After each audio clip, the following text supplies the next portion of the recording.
I know you gentlemen have been through a lot.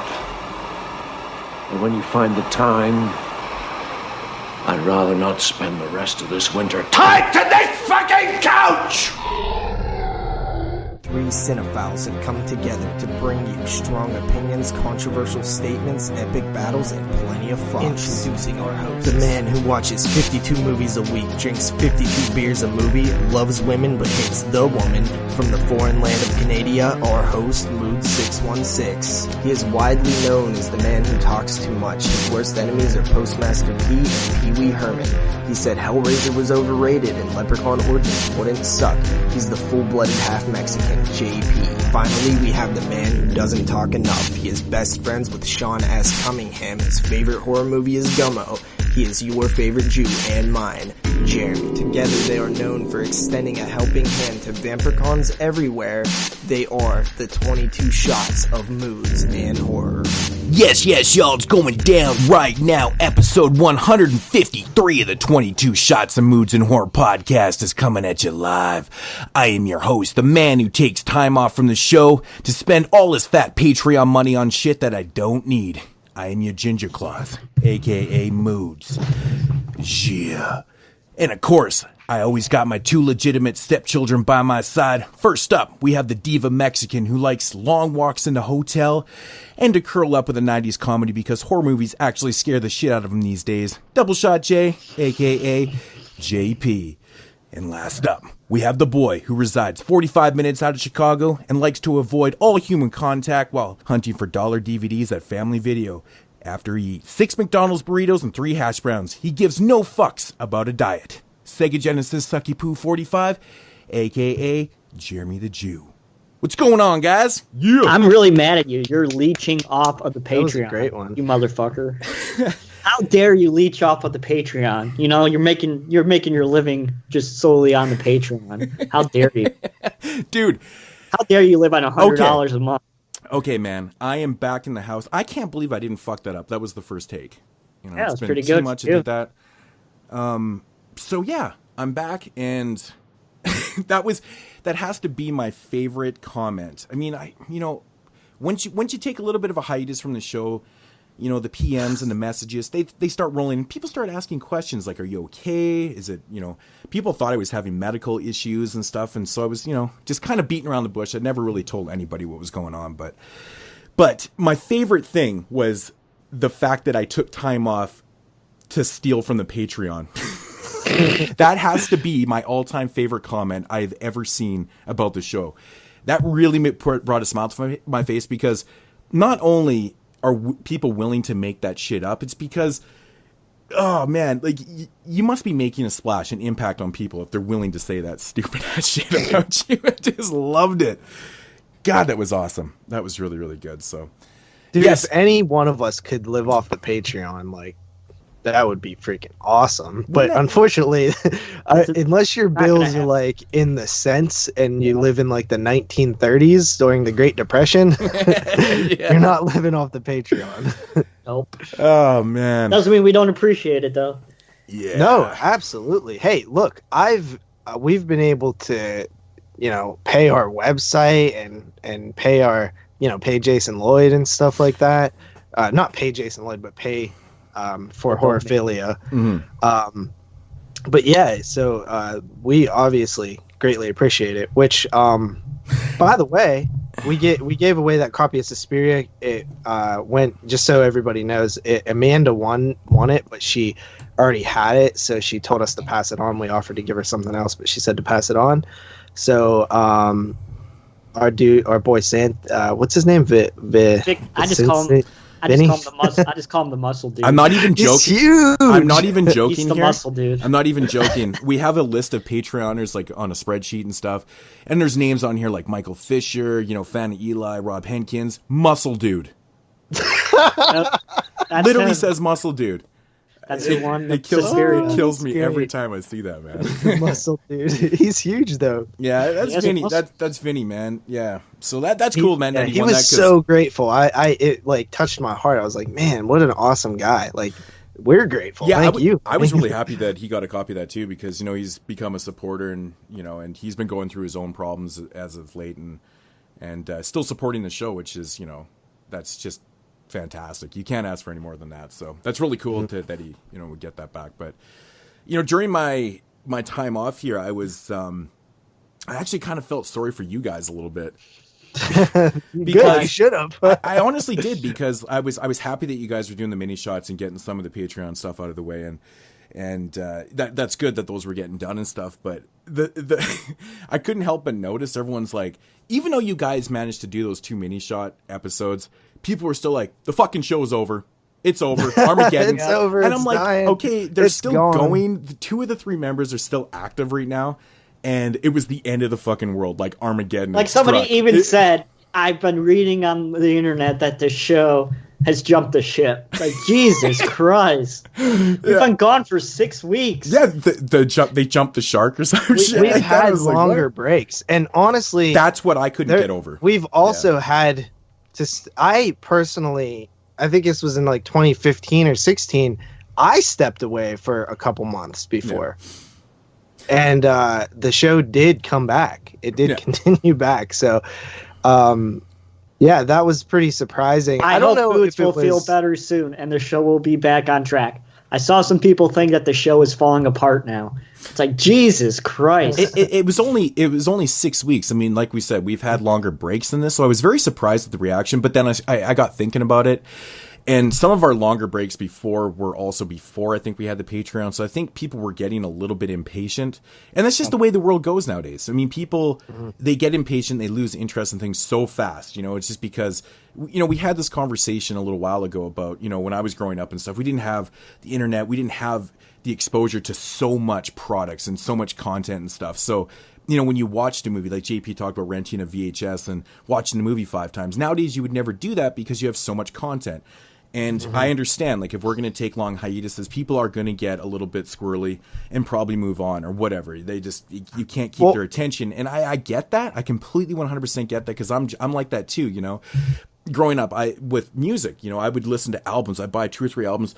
I'd listen to them all week. Now, I'll be lucky if I replay an album within 2 weeks. I listened to probably 40 albums in that time. It's like, I'm trying to fit all this content in and trying to keep up and shit. And, I get it. People just want to move on to the next podcast.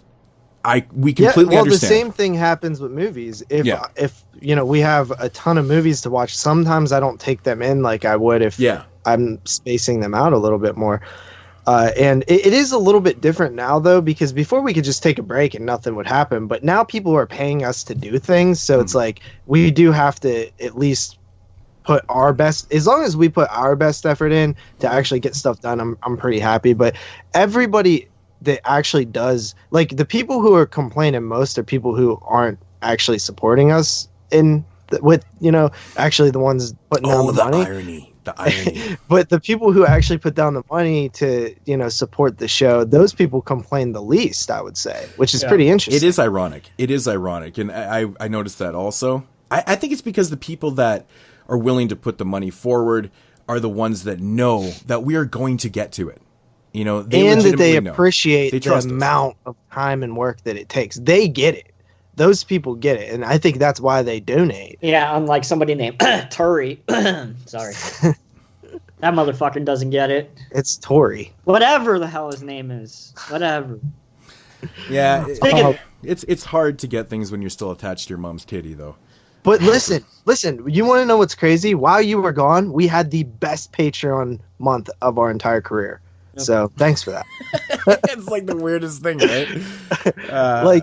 Dude, we did so much more than usual. It was a lot. I was like, holy crap, this is insane.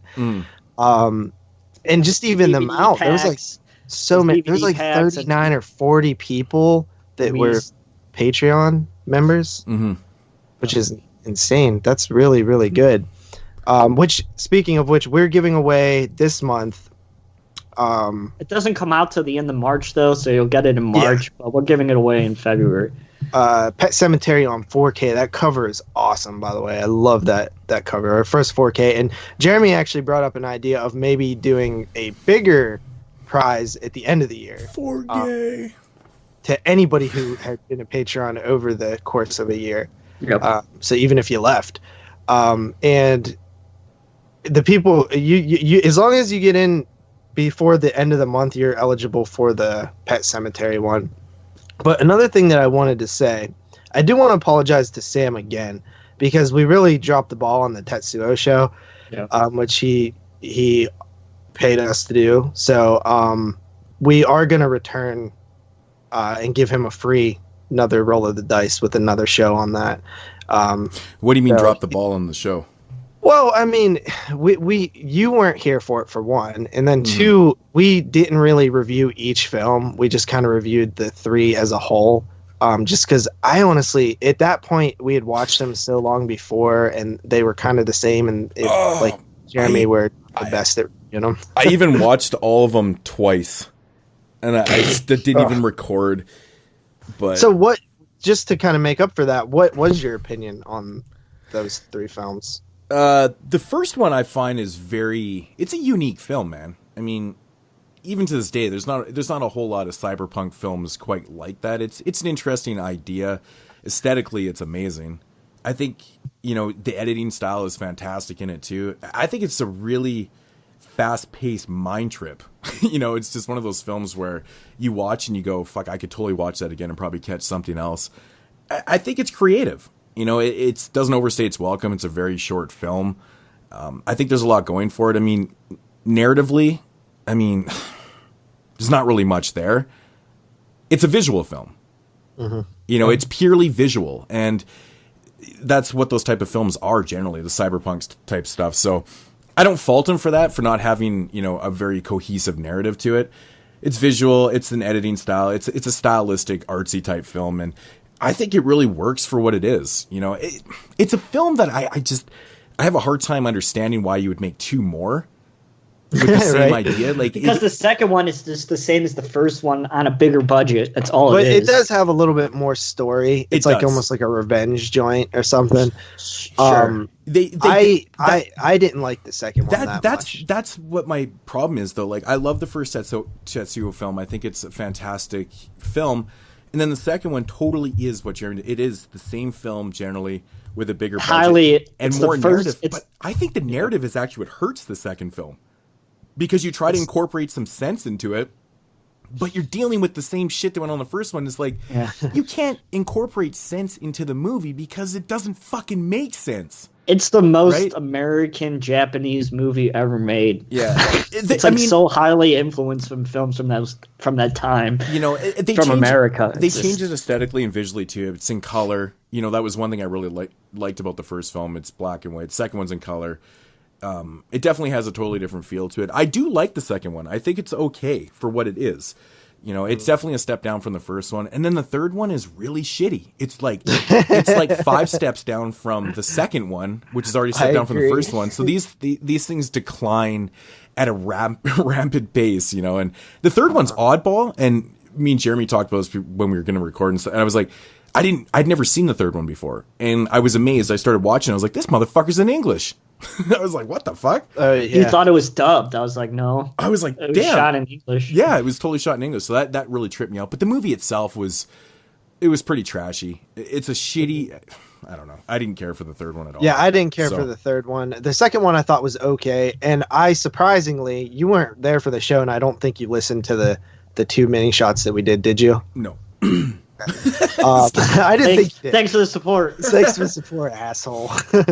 But yeah, I actually did come in, fairly high on the original Tetsuo. It just lost me at the end a little bit with the kaiju battle almost. I'm not a huge fan of that.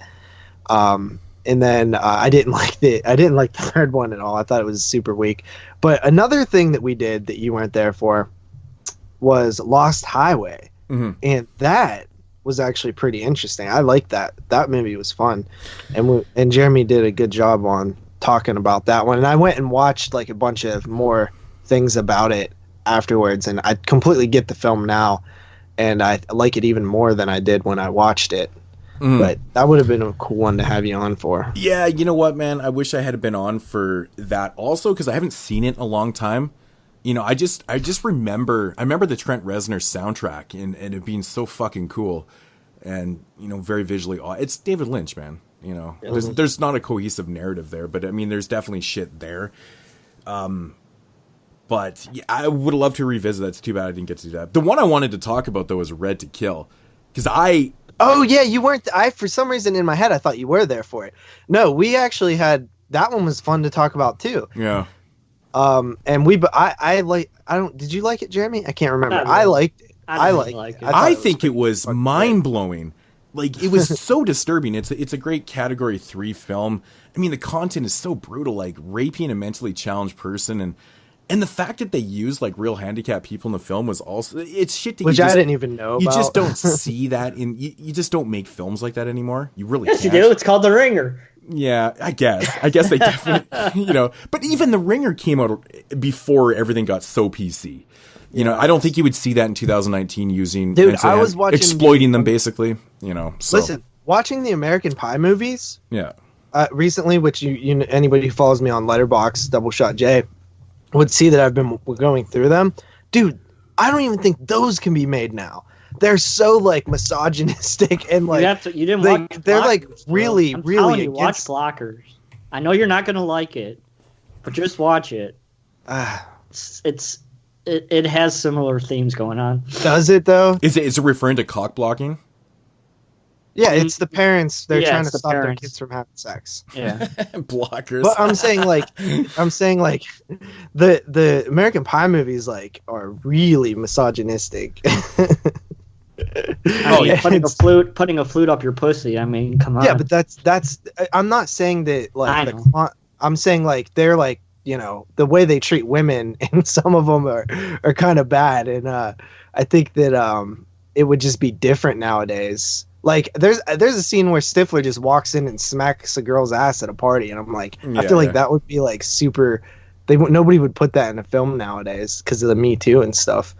Mm-hmm. Yeah. But yeah, it's super interesting on that. But I haven't seen those in a long time. Oh, dude, it was so fun revisiting them. I have them on Blu-ray. They're all on Netflix. And The Package, dude, have you guys seen that? Oh, speaking of comedies, dude, The Package is just funny. What the hell's that? A dude accidentally cuts a kid. These kids go out camping, and one of them accidentally cuts his dick off, and it's like a race to try to get him back his dick. It's the funniest fucking movie The I've Package, watched in years. Dude. It's a Netflix original, like late last year. Yeah. It is I think it's the funniest movie I watched in a long time. Besides Dead Shack, that was really funny. But this isn't a horror movie. It's just fucking hilarious. You got to see it. Well, getting to future shows, I mean, we haven't done a show in like 6 weeks, something like that, 7 weeks. How are you guys doing on the 72 show? We haven't set a date for this, but this is something that has been... Oh, there's a date. Is there? Yep. It is the last weekend in April, like it is every year. All right. So, yeah, I mean... First day back on the job. First day back on the job. We've actually done the last weekend in April. This would be I think the third or fourth year in a row that we've had it. We've recorded on the last weekend, and the reason I know is because that's the weekend of the drive-in, which I go to every year. Okay, so essentially we have just over 2 months to finish our prep for the 72 show. How are you guys doing on it? I have 5 watched. Wow, you really no slacking. Comment. And Jeremy probably hasn't even watched one. I think Carly's at 10 or 11. I've been just kind of periodically popping them in here and there. I think I've watched 17. Brandon is like... He's in the 50s or 60s now. Brandon has watched 215 movies this year so far. I know. It is like... Because he's doing that stupid 100 or 1,000 movie challenge. Yeah, but even like that's already a fifth of the way there, and it's only the second month. Yeah, I know.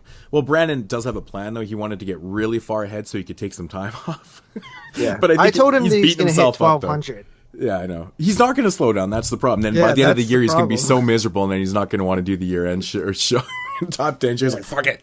I can't prep for that shit, man. But yeah, I'm actually doing good this year already. I'm on pace to beat my record, which I literally don't want to do.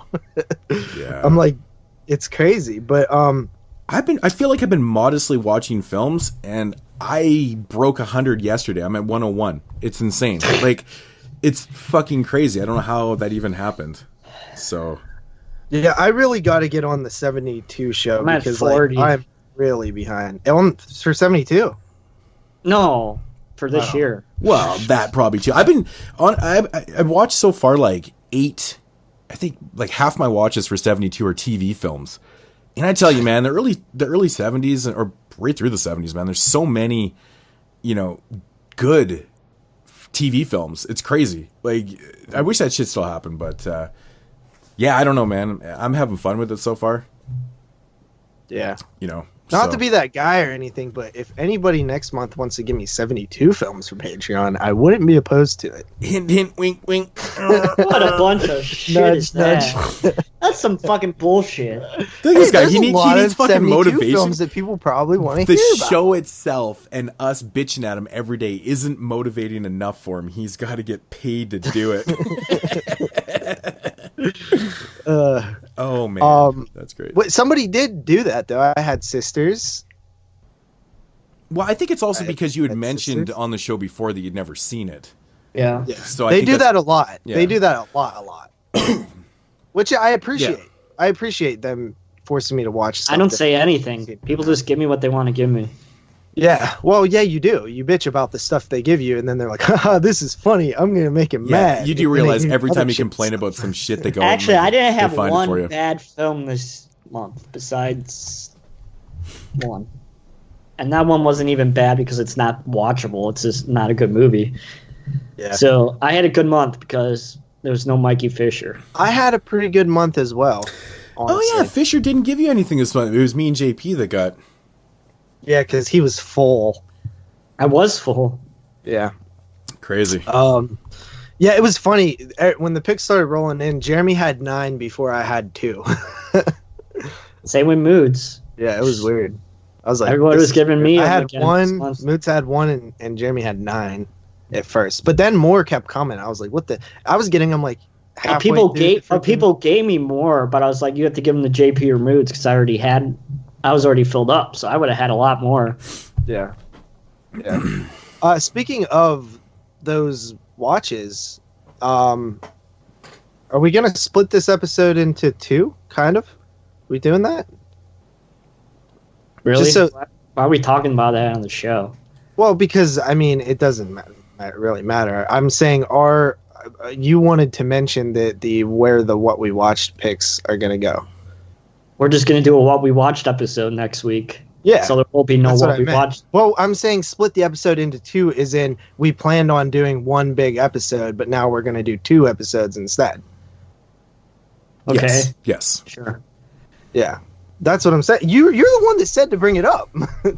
No, I just said bring it up that next week we're doing a What We Watched episode. Yeah, that's what I'm saying. But not that we were already told everybody. Listen. You were upset because you already told everybody we were doing 1 mega episode, and I'm saying it's now split into 2 episodes. That's what I'm saying. I think you were referring to me saying something else. All right. Yeah, we're probably due for one anyways. What we watched. It's been a while. Yeah. Because I think altogether we have like 30 almost. It's like shy of 30, like 27 what we watched that we need to do. Yeah. So it would be a really big middle to do them on this show, before the Thing reviews. So yeah, we'll just do them next week. I agree. So do we have any more housekeeping, anything to talk about before we move on? Join the new 22 Shots Discord. Yeah, we have a Discord now. Oh, one thing that I've been wanting to mention for a long time is Jason Lloyd got us on Spotify.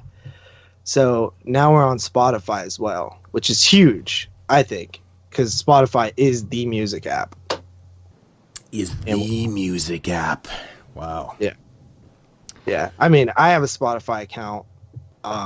That's how I listen to most of my music. But you can also listen to podcasts on there now, which is pretty damn nifty. And yeah, the Discord, Jeremy created the Discord. It's pretty cool. If you're not familiar what Discord is, it's essentially like Skype, but not a clue. It's like you're on it all the time, and it's a chat. It's basically like a chat. It's like a group chat on Facebook mixed with Skype almost. And it's pretty neat because you can like pin things and have different like channels for like show announcements and like news or whatever. It's pretty cool. I like it. I haven't been on a whole lot lately. I've been really busy, not feeling the greatest, but I recommend joining What is it, Jared? How do they join? The link will be in the description. We'll have to add the link because it's not like a simple link, but I'll put the link down below in the description in the show notes. So if you want to join, just click the notes and it should take you to the Discord. And people have seemed to like it. I think we have like 25 or 26 people on there, and people are talking every day and things like that. So another place to talk to the fans of the podcast. So yeah, instant gratification. Yeah, you pretty much got to bend my arm to get me on new things like that. I'm like, man, we got Skype, we got it actually Messenger. is pretty cool. And then we got this kind of like it's this other thing. It's like, holy shit, how many outlets do we need, man? I don't want to put it on my phone.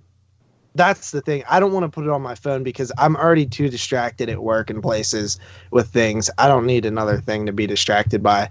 So I'm not putting it on my phone. I'll put it on my desktop, and whenever I'm there, I'll hop on. But it's pretty cool. Send me the link for that, and I'll throw it down in the descriptions. All right.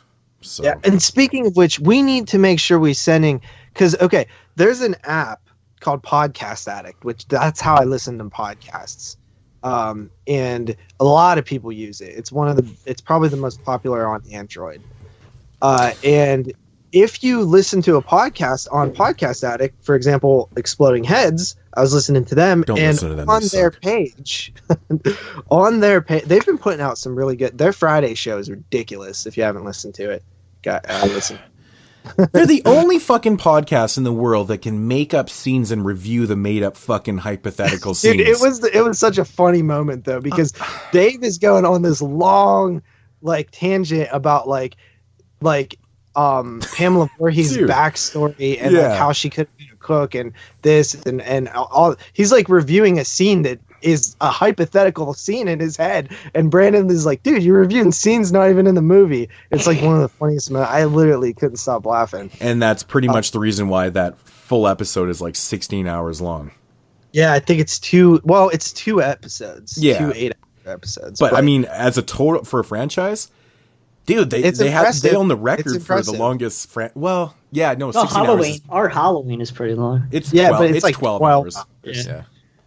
Yeah, so but there is 3 more films in Friday, or 2 more films, so I don't know. Maybe. And plus, that Halloween show is totally dated because we didn't have the new one on there. But yeah, that is true. And also, the Child's Play show is going to be dated this year as well. Yep. It's another roundup. I was going to say it's probably going to be another franchise roundup show coming. Well, don't we still need to do that, though? Yeah, well, we still need to do... There's 2 Leprechaun films we need to do now. Yeah. And then also the new Halloween. Yeah. Or we did the new Halloween. We did the Halloween. There's a few... wait. Phantasm. Phantasm, that was the other one. Yeah. But anyway, to circle back to what I was saying, on that app, when I click on Exploding Head's profile, there's a big banner that says support this podcast with a little money sign. And I was like, what's this? And I click it, and it takes you directly to their Patreon. And I was like, what the hell? I was like, I typed in. And look, we're not even on there, and we're still kicking their ass. So I was going to say, apparently you're the only one that actually clicked on that banner. They're doing good. They're doing good. He doesn't even listen to our show anymore. He's so jealous. They should be doing better. I'll tell you that. For the amount of work that they put into, they should be doing fucking amazing. But I put in, you guys don't listen to them. They're really good. They're fucking hilarious. But I type in 22 shots of moods and horror, and we don't have one. And I was like, what the fuck, man? Why don't we have a little money sign that says support us? So I did some investigating. I reached out to the company. I was like, what's the deal? Why, do you not like us? What's going on here? And then they're like, no, it's just because you don't have the link to your Patreon in your description, because it automatically makes that banner if you do that. And I was like, I went and looked. None of our episodes have our Patreon link. Uh-oh. None of them. Come on, Moods. I think that's a Jason Lloyd. I think we need to go after Jason Lloyd on this one, because I know I've sent him the Patreon link, and I asked him if he could add it to the notes. No, on all my videos I have he must not be putting it on there because it's in there. The Patreon link is part of the links. It's the fucking first link. Not on our podcast page. I'm not even. Go click on any one of the video podcast, and you scroll down. It'll have show notes, and then it'll be broken up into links. And the very first link after links : says Patreon. See, right, on the iTunes thing, the very first link after the show notes is Terror Threads. That's our affiliate link for that. Yeah. Hey, we got paid $5 from them one time. I'm not even joking. And then it has a website, Facebook, Twitter, email, iTunes, Horphilia, which... Wait, another $5 that Moods could leech off of? Yeah. Yeah. It's got the voicemail, and it's got our YouTube pages. It even has body bags and our letterbox pages. So there's literally everything there.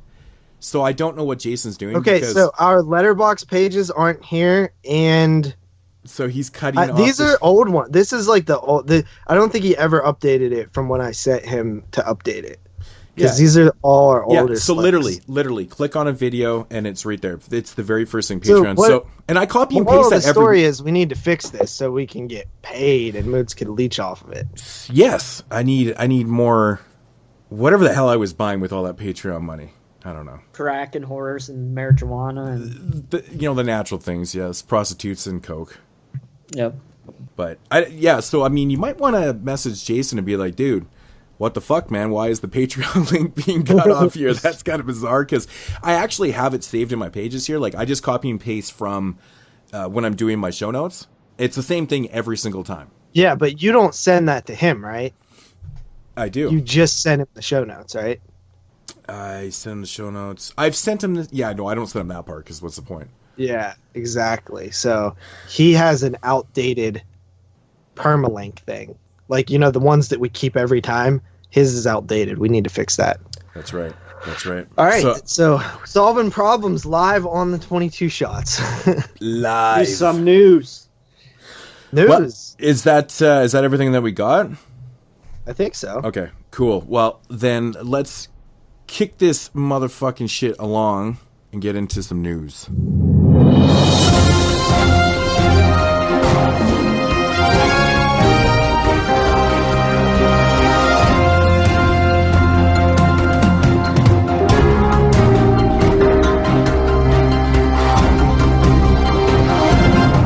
do it live. Okay.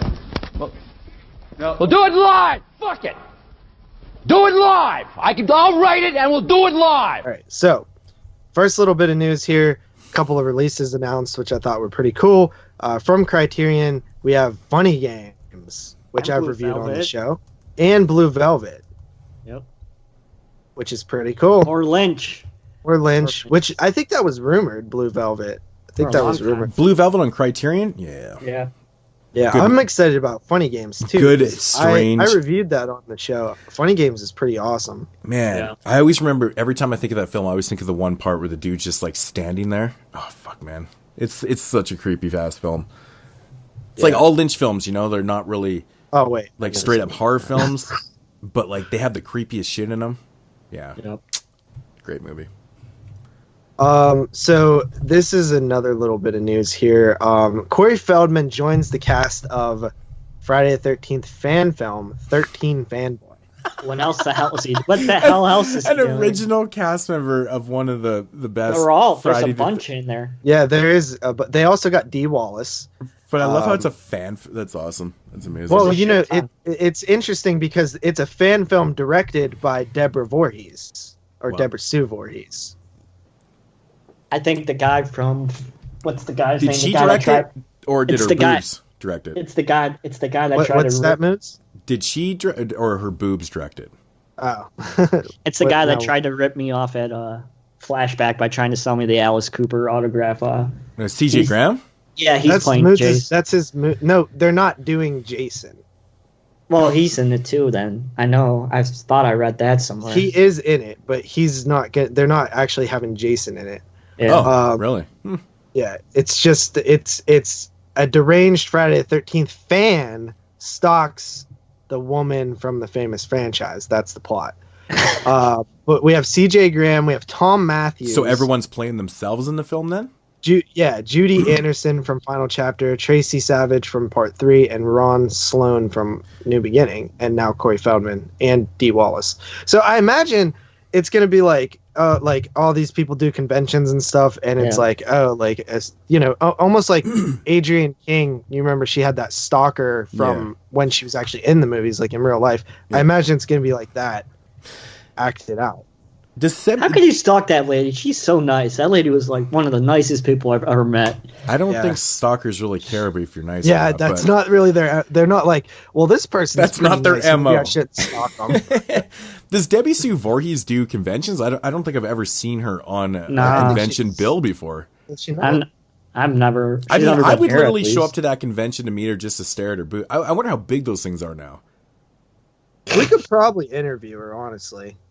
I don't know if honestly, I'm very, interested in how this came about and how she's directing it. That's just interesting to me that she's not really part of the whole group. I'm part of her group page on Facebook somehow, and she talks a lot in there. Like, she's pretty interactive with like the fans. Yeah, that's pretty interesting. Yeah, because hey, I'm glad that she watches horror movies and stuff like that. I think she goes and sees new stuff, but I'm pretty happy that she's doing something, that's cool. Yeah, you would expect if anyone was going to direct a Fan Friday film, it would be someone that was probably, doing the guest spots on the convention circuit and shit. Just, that's very interesting to me. But that's cool though, man. That's cool. Another cool little bit of news. The Witch, my number one horror film of 2016, getting a 4K release. Yeah, buddy. I'm curious to see how that looks. It's a very bleak movie, so...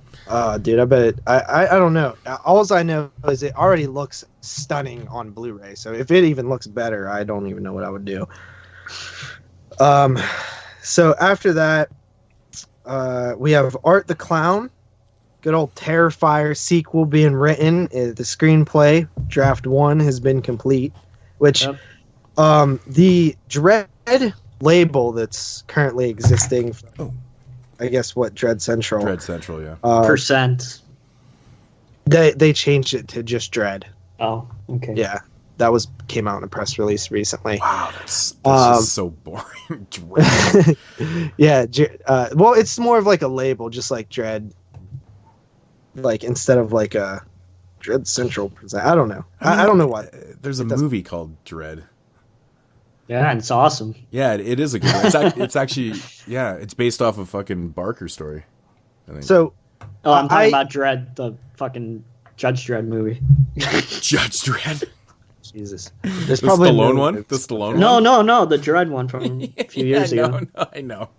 Yeah, that movie's fucking awesome. That movie is awesome, and it blows the Stallone one out of the water. I love when people try to defend the Stallone one. They're like, no, that one's way better. I'm like, dude, you didn't watch the new Dredd film, did you? I'm actually really excited about this potential sequel, and the Dread label, it seems to be actually pretty good. Like I've only seen a couple films that they've released, but it seems like they're making some waves. And that's the same line that put out those double features that have like the full reversible. Is that the same line? Yeah. So they're numbered. Their line is numbered. And they released Extremities. Is that the name of the one? I'm staying away from that shit because I don't need another fucking line to collect that's numbered. Yeah, but they're actually pretty affordable. Like I think their new releases are like $15 when they come DVDs. out. So. Their DVDs aren't numbered. Only they're releasing that new Saint Agatha movie, that Darren Lynn Bousman movie. I started watching it because I had a screener and I just never got to finish it. I think the screener expired. And then they're releasing that movie, The Golem, which has been making some noise. Yeah. So they're kind of an up and coming type of maybe like artsploitation-y type thing, but not as obscure. And it kind of reminds me. It almost reminds me of like an updated like 8 Films to Die For type thing.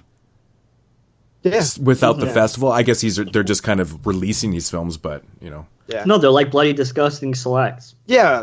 Or that Dimension Extreme. That's perfect. That would make more sense. Yeah.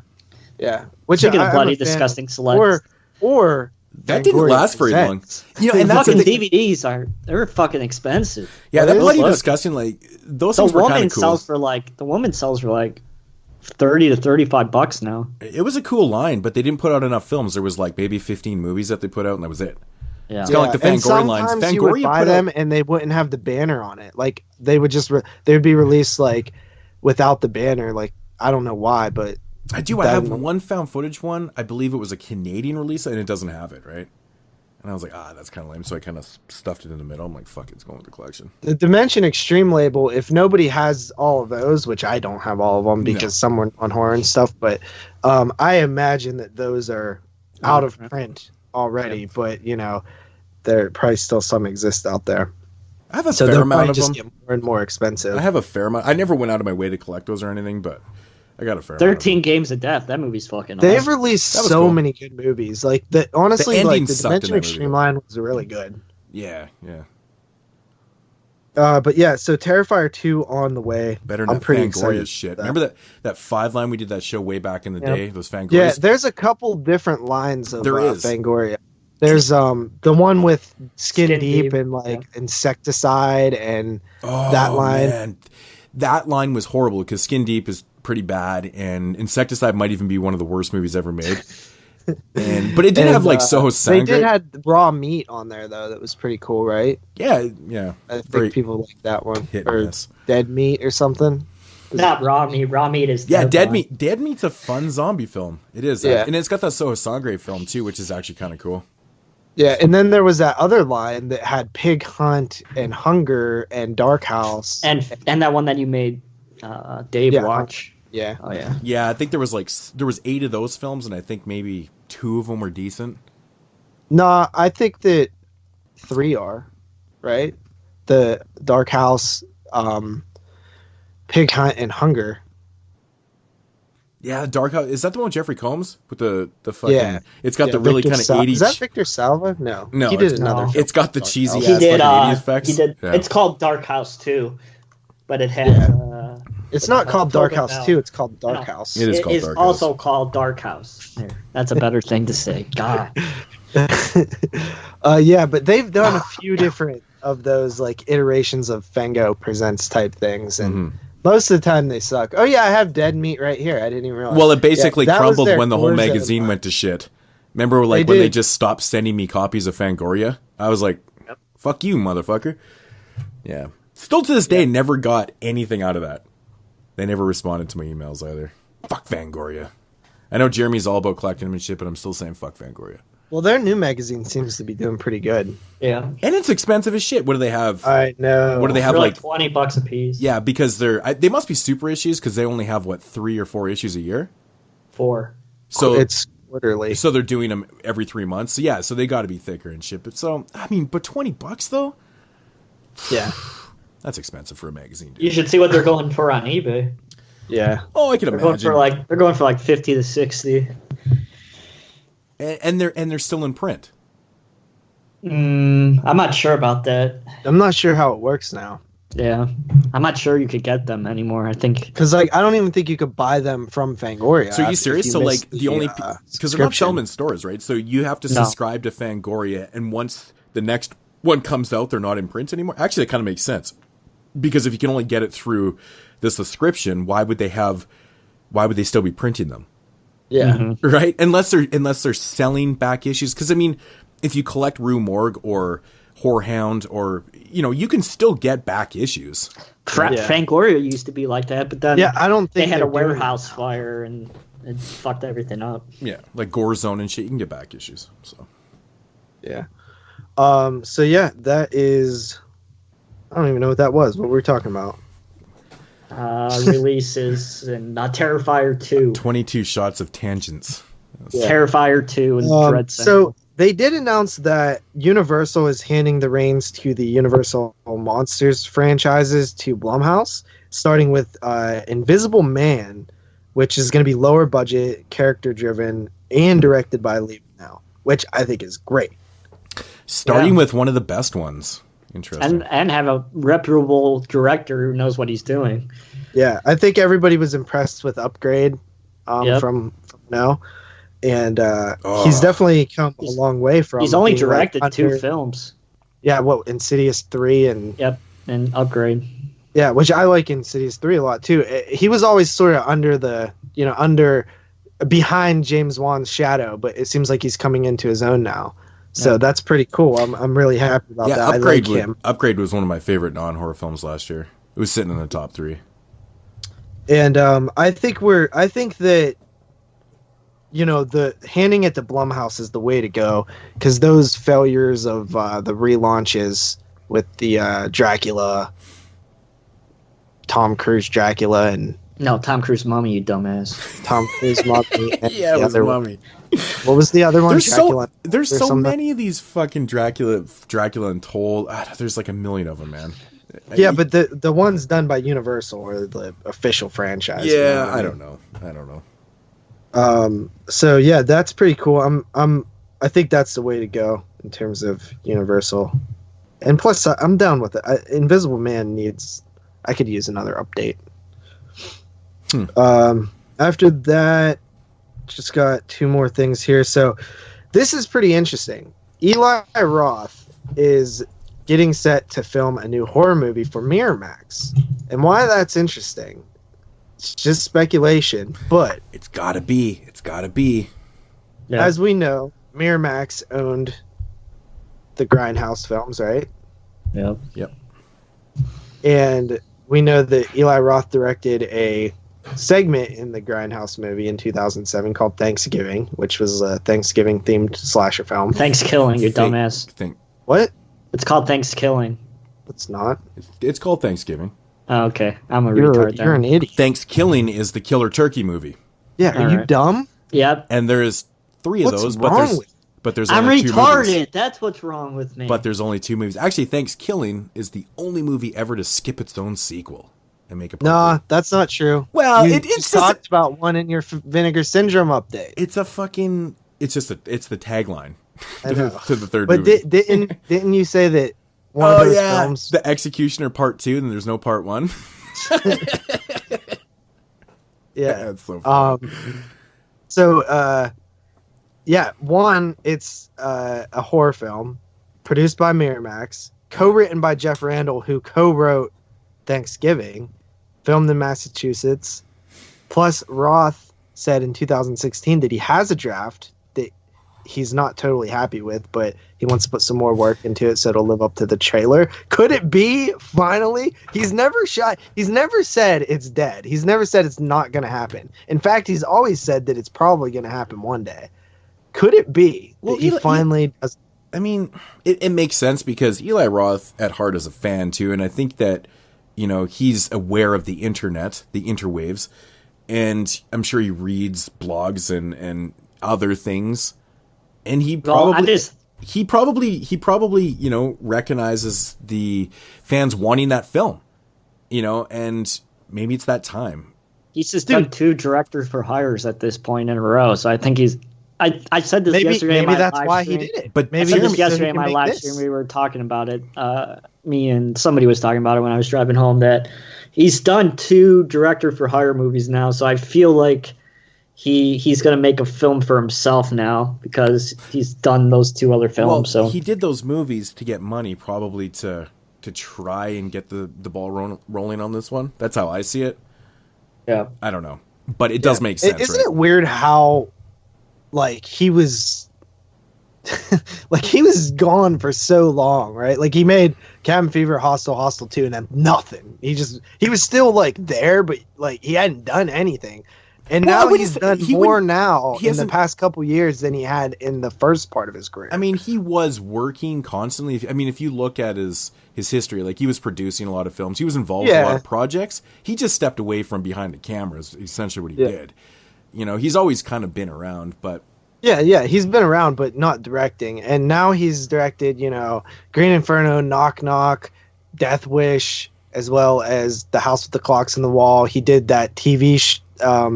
Eli Roth's History of Horror. Yeah, which was really good. Yeah. That's coming to Shudder. It's kind of funny. I think the first half of his career was a little more prolific than the second half here. Oh, yeah, definitely. But, I mean, that it definitely happens declined so often. But another reason...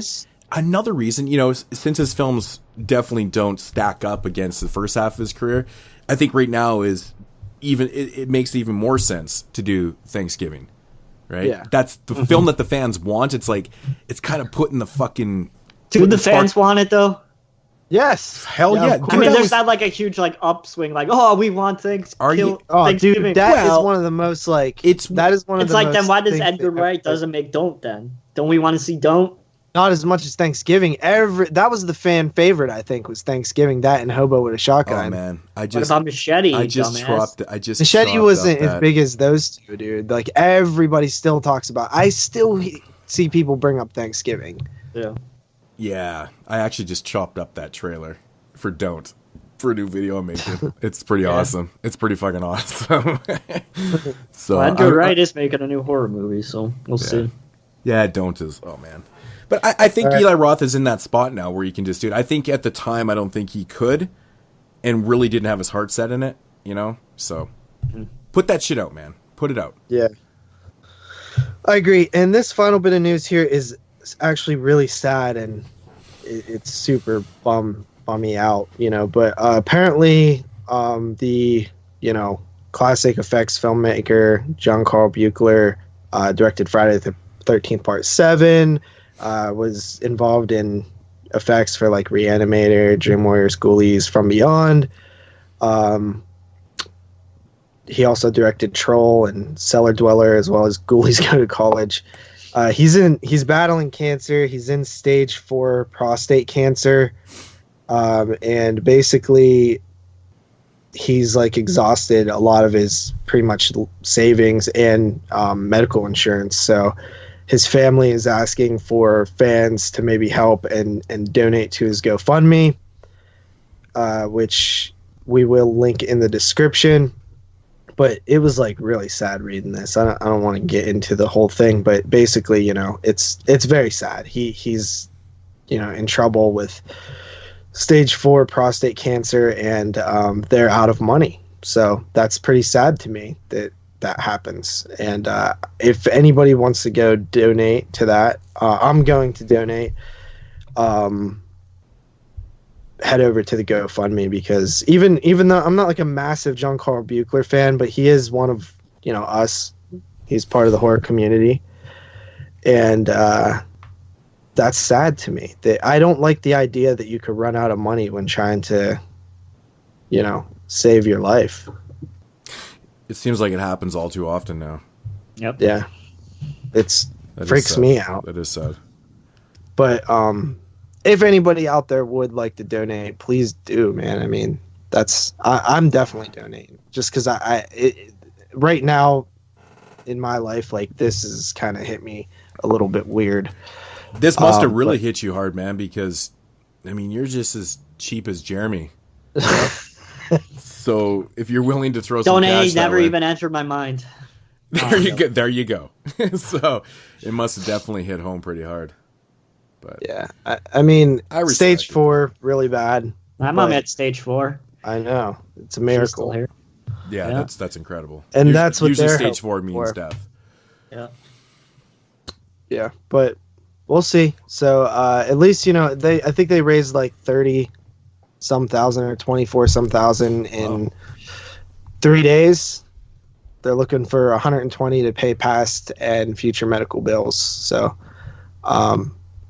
yeah, I mean, I think it's a good cause. All right, well, I guess there must be a link for that, so I'll leave it down in the description. Yeah. So you can head over there and donate to a good cause. Do it. Do it. Just do it. See, if I had my button, I could just press it. Just do it. I'm just joking, JP. I love you. All right. You were actually going to have that sample ready? Just do it? That one? Yeah. Yeah. I guess you can. I guess it's very universal. Easy to use. Okay, that's it for the news. Yep. I hope it is, unless you have some more downer. No, I should have did that first or so. I don't know. No, that's that's the way it goes. Fucking thing sucks! Let's move it along. Let's get into some box office brawl, aka Bob. Let's get ready to rumble! Office Brawl from this week is Happy Death Day to You. And this came out Wednesday. Me and JP had a discussion on mini shots. Supposed to come out Thursday on Thanksgiving, Jesus Christ, on Valentine's Day, but shit went wrong and with Parkland, and they decided to release it a day earlier on Wednesday to be sensitive to the victims of the shooting. So this is from Wednesday to Monday because I forgot it's President's Day, but it's not really going to make a difference here. So Moods predicted 27 million, JP predicted 37 million, and I predicted 27.5 million. And the film made very underperformed at $9,816,000 from Wednesday to Sunday. Dude, I am in utter shock. Like, I thought this thing was going to be a home run because, one, here was my thought process. And I didn't want to go as high as I did, but I kept thinking that Moods was going to go just above me and he was going to end up fucking me because that's what he did the time before, but I ended up winning. But he did the complete I played my hand too strong. He did the complete opposite and went under you. But I figured Valentine's Day, dude, PG-13, every damn kid who has a girlfriend, so basically anybody besides Jeremy type people in high school would be going asking girls to dates on this. You know, they would be going to see this. They probably saw the first one because it made a lot of money. I just didn't really make a lot of money, to be honest. I mean, it did 20 million opening. That's pretty good. Yeah. You know, my thought process was correct, though. I was like, the way I perceived this was, I'm like, it's either going to do really shitty, and I even wrote this in the chat. I'm like, it's either going to do really shitty or it's going to it's going to overachieve. And I was like, I just went with a hunch. And I was like, I think if I go below you, I think I might be right here. If it bombs, kind of thing. And I didn't expect it to shit the bed that bad. Yeah. But I was like, it's either going to bomb, which 27 is perfect because I win, or it's gonna go fucking retarded and go super high, and I'm like, well, whatever. So I don't know, man. I was just kind of judging because I generally thought 37 was way too fucking high. I don't watch it trailers. Was way too high, but you got to realize I'm not trying to hit the exact number. Yeah. I'm trying to hit within a certain amount of numbers and play where I think you guys are going to go. It's a lot of strategy that I take into consideration when I play this game. I judged it, you know, we don't watch trailers, but I was forced to watch a trailer, I believe, when I went and seen How the Shit 18. I actually do watch trailers now. I did want to admit that. Was it not intentionally. I just gave up running out of the theater because I look like a jackass. Oh, and I don't feel like wearing headphones and putting my head down. Dude, like you were that does, fucking guy running out of the cinema when a trailer came on. Jesus Christ. Well, I mean, mainly Halloween. All I can picture JP right now is running like Phoebe and Friends when she's doing arms. It's the Pet Cemetery everywhere. Trailer. We gotta leave. Oh my dude, god, fuck Paramount. And all I can Paramount picture right now you forgot to talk about that during the news. Dude, all I can picture is JP running out like Phoebe. And Carly behind him going, "You fucking pussy!" Like just making fun of his ass. She probably, and she's right, dude. That's you running out of the cinema. That's ridiculous. I even said I don't. Halloween trailer, dude. I don't. It didn't end up affecting my like for it though. I don't watch trailers, but I'm not going to run out of the cinema, and I think that's why or how I ended up watching Happy Death Day shitting whatever during the How the Shit 18 trailer or movie. So they played that before. And I was like, and I watch a trailer, and I looked at Dylan. I was like, "What the fuck?" I'm like, "That is the worst trailer ever." Not only was it the worst trailer, they actually spoiled who the killer was in the first film, which I thought was fucking just. Yeah, but who cares? Everybody's seen it. Who cares? Yeah, but no. It's not as bad as the spoiler they have in the that's my fucking point. Pet Cemetery. That's my point I'm trailer. leading to here. This guy literally says out loud in the cinema, he goes, "Well, I guess I don't have to see the fucking first one now." Right? So it's spoiled for him. Not everyone saw the first one. That was my point. So I was like, that's a really shitty trailer, but not as bad as Pet Cemetery's trailer. I didn't see it. What? Yeah, dude. Okay, first of all, I'm not gonna give any even slight anything away here because there is some people out there who didn't get spoiled. Jeremy ruined it for me. Thanks very much. He still claims he didn't. He's calling you a pussy. He's calling you a pussy. His concept and reasoning why is ludicrous. I'm telling you. But here's the thing. I cannot stand that they did this. Like, it literally genuinely upset me because it would have been such a cool moment. Because for a film that I was already kind of down on, where I was like, it just looks too similar to the first one. It's just like... Are we talking about the trailer or the poster? The trailer.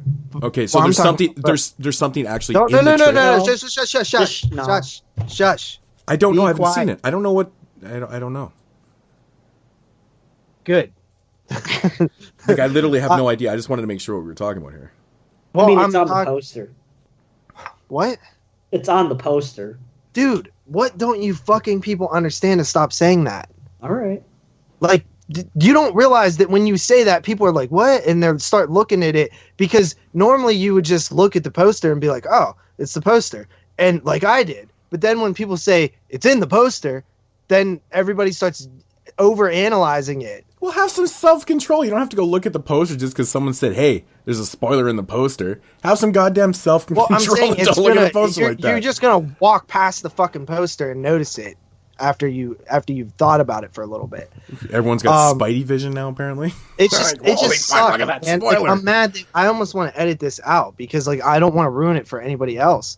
But like, I think that it's one of the worst decisions ever in horror movie. Like, I'm so mad about it. I don't understand the reason for giving that.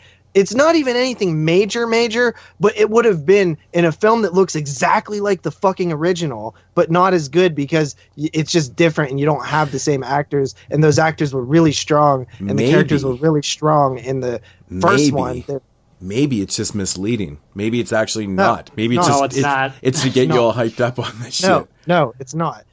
And to give that the one little difference in the film away that's going to separate it from being an exact copy of the last one is just frustrating to me. I don't know why this is that surprising. That we've talked about this. New age film promoting this is why we stop watching trailers in the first place, because they don't know how to fucking to hold shit back.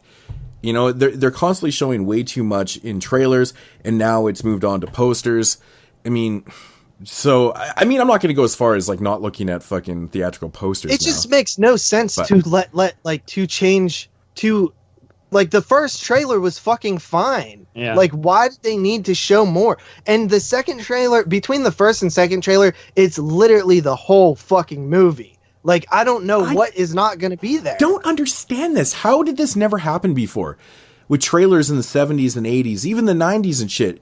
You know, you'd watch a trailer and you're like, I don't remember ever saying to myself going, wow, I don't need to see the movie. I just saw the whole fucking thing.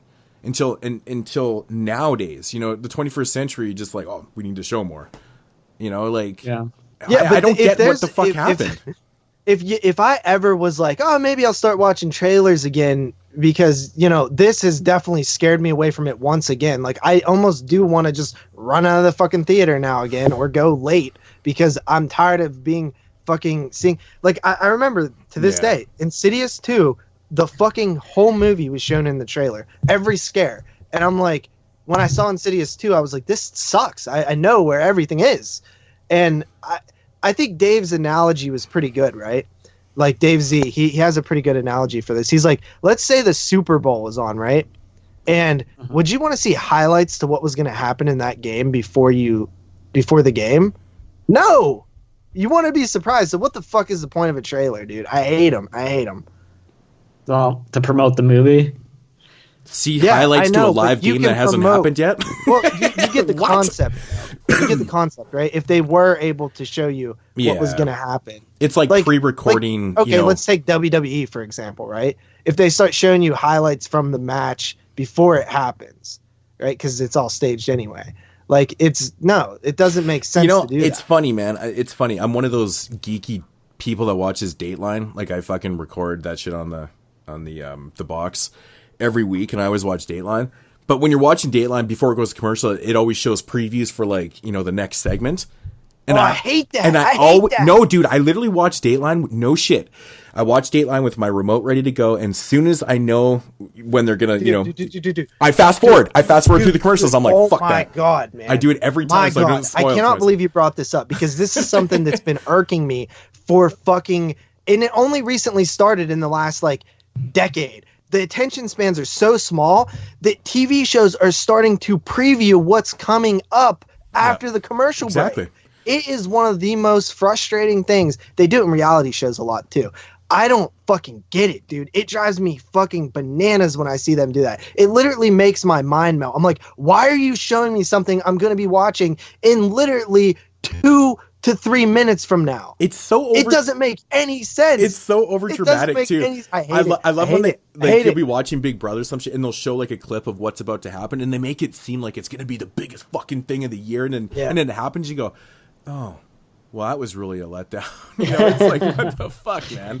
Dude, I cannot stand this world of short attention span, needing to know everything. I cannot stand it. It's driving me crazy, especially with these fucking movie trailers, dude. Mm-hmm. This is why I stopped watching them, and I'm like terrified to act. Like I was just like, I'm too lit. I'm tired of closing my eyes or fucking running out of theater or whatever. I'm just gonna fucking watch whatever ones are on, and instantly, within like the first time I accepted I'm doing that, they fucking give away an entire movie with Pet Sematary. It's ridiculous. I did also see the Child's Play trailer, which to me actually looked pretty good.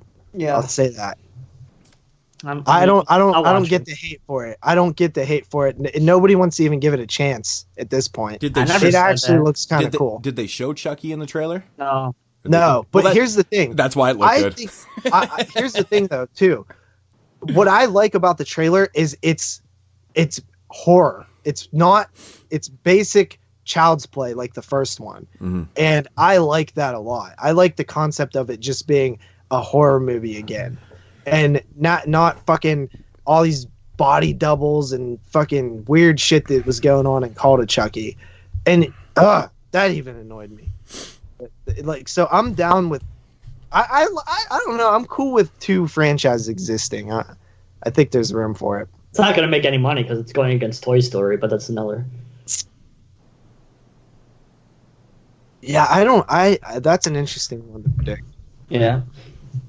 So the records now, it's 2-2 for me and Jeremy, 2-2 to Moods and Jeremy, tied, and then 3-1. Yep. For me and Moods. So that's the only one I'm leading in. That was a must point. Because if I went down 4-0, man, I mean, let's face it, man, that's a hike.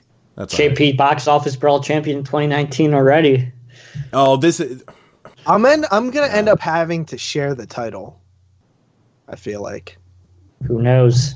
Because I swept last time, but you could actually have 2 winners and 1 loser as well.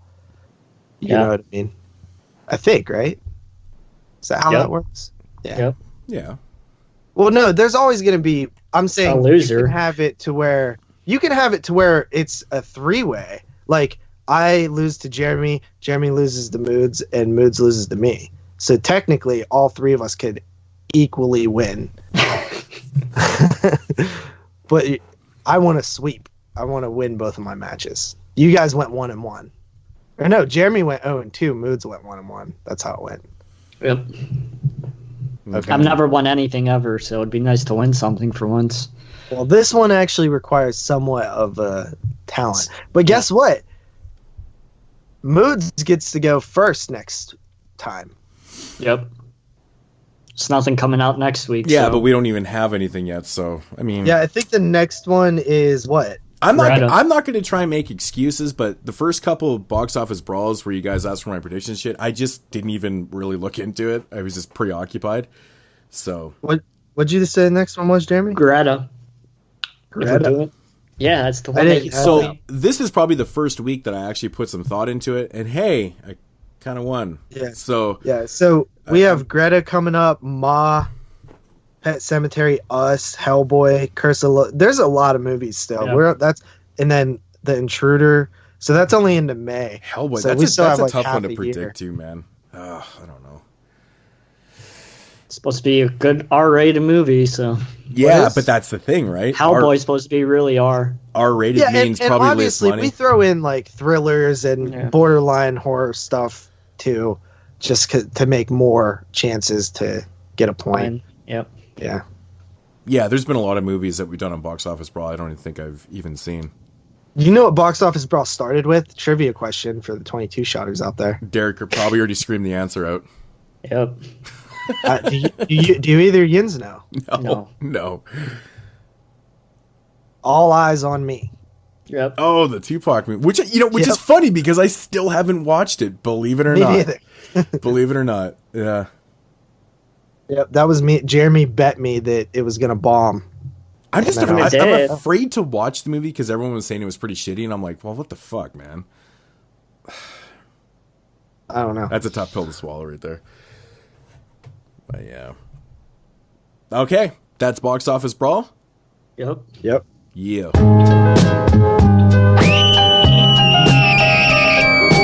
22 shots. All right, moving along.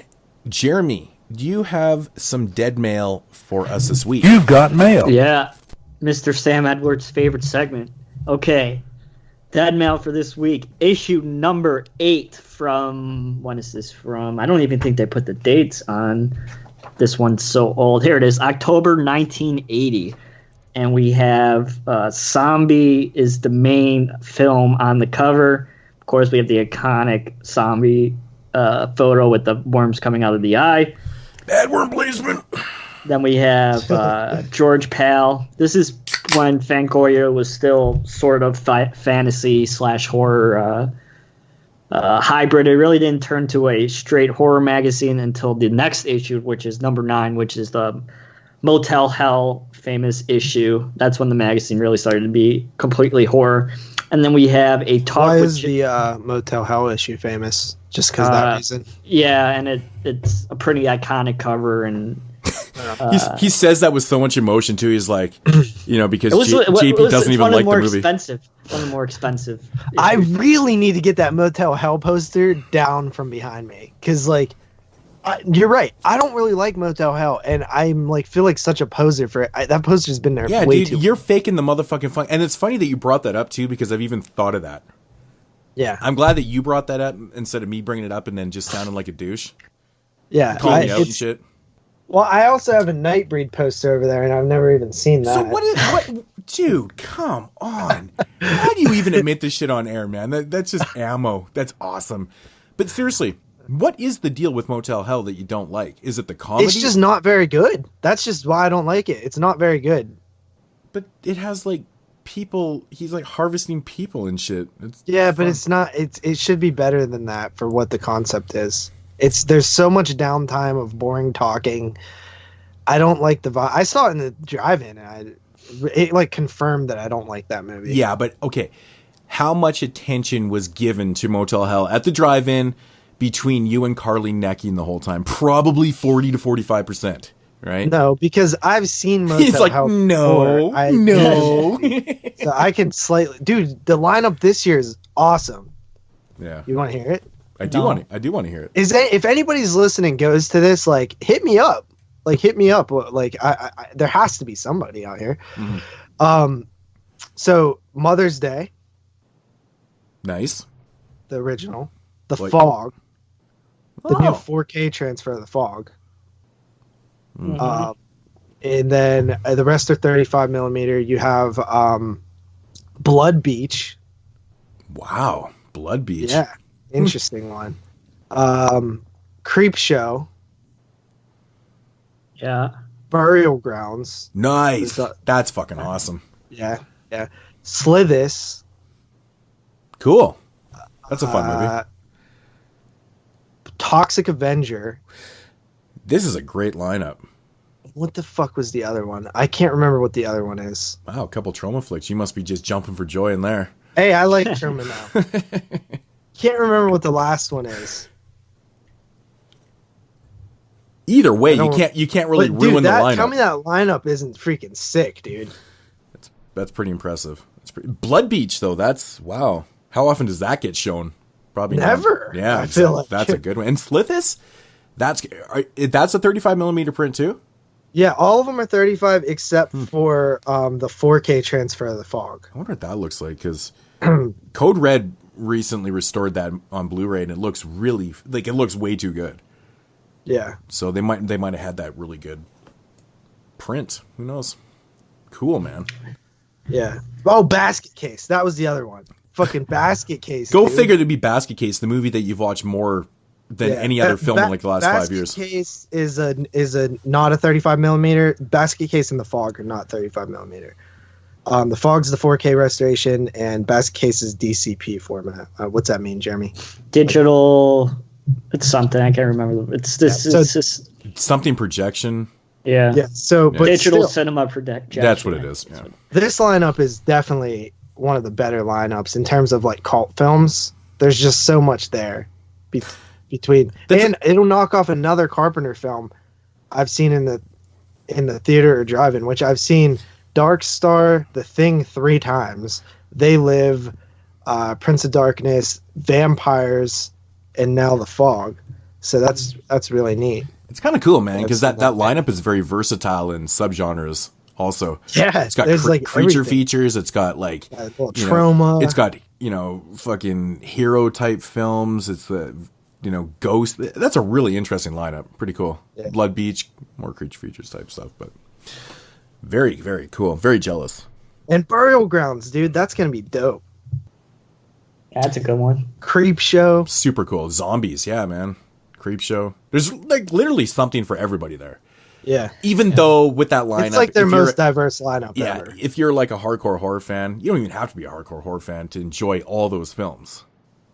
So yeah, I've seen all of them except for Slithis, I think, and Blood Beach. It's Slithis and Blood Beach. It's really fun. It's really. I hope the movie doesn't look like shit on the print, because I do have the VHS of it, and like when you watch it, it's so washed out and just looks like trash. And I gained a new appreciation for it. I talked about it when Code Red put out the Blu-ray. Sometimes you never know what you're going to get from them, but they've been doing really good restorations, because I think they're mostly done by Walt from Scorpion. But that one changed. It was a game changer. It's kind of like watching Drive-In Massacre.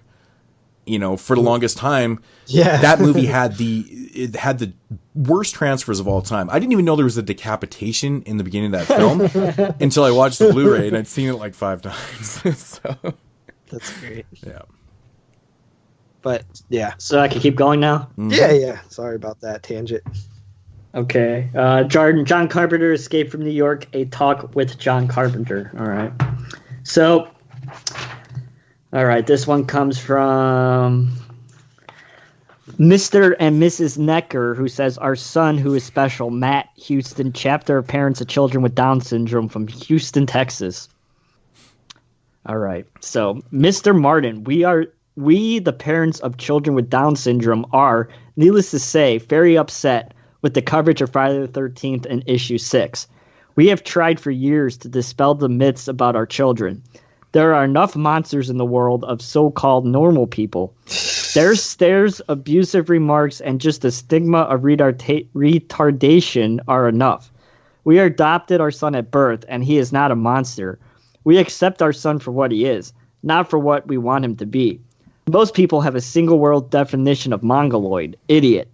The National Organization of Parents of Children with Down Syndrome, of which we are members, was very disappointed that the young people of today, in reading your story, will assume that this monster portrays our children. We hope that in future articles you will consider the feelings of our special ones. They have a right to life, and we, their parents, have our own definition of mongoloids. Love. Oh, I read that. I was laughing. That's funny. Did Fango respond? Yep. They said... So what was their coverage? What did they say? Because that's a response to their coverage, but what were they were talking about Friday? I guess maybe they were just talking about Friday 1. Yeah. Oh, okay.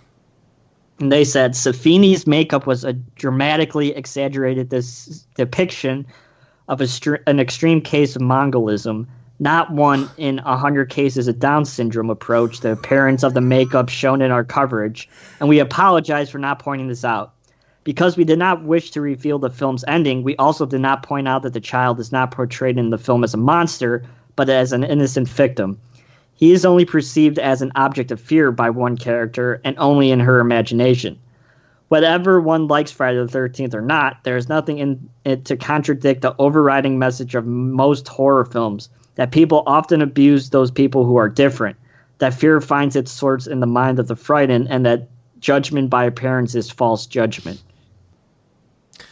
Man, I want to know, was this woman like at home chilling, reading Fangoria next to her fireplace, and was like, "These motherfuckers." You know what I mean? Like, but how can you get offended? How can you get offended by that? I mean, the coverage is based on a fictional movie, right? Yeah. I mean, it's fantasy. Of course, it's not going to look exactly and depict a real life so-called mongoloid or different person or whatever. It's a vision.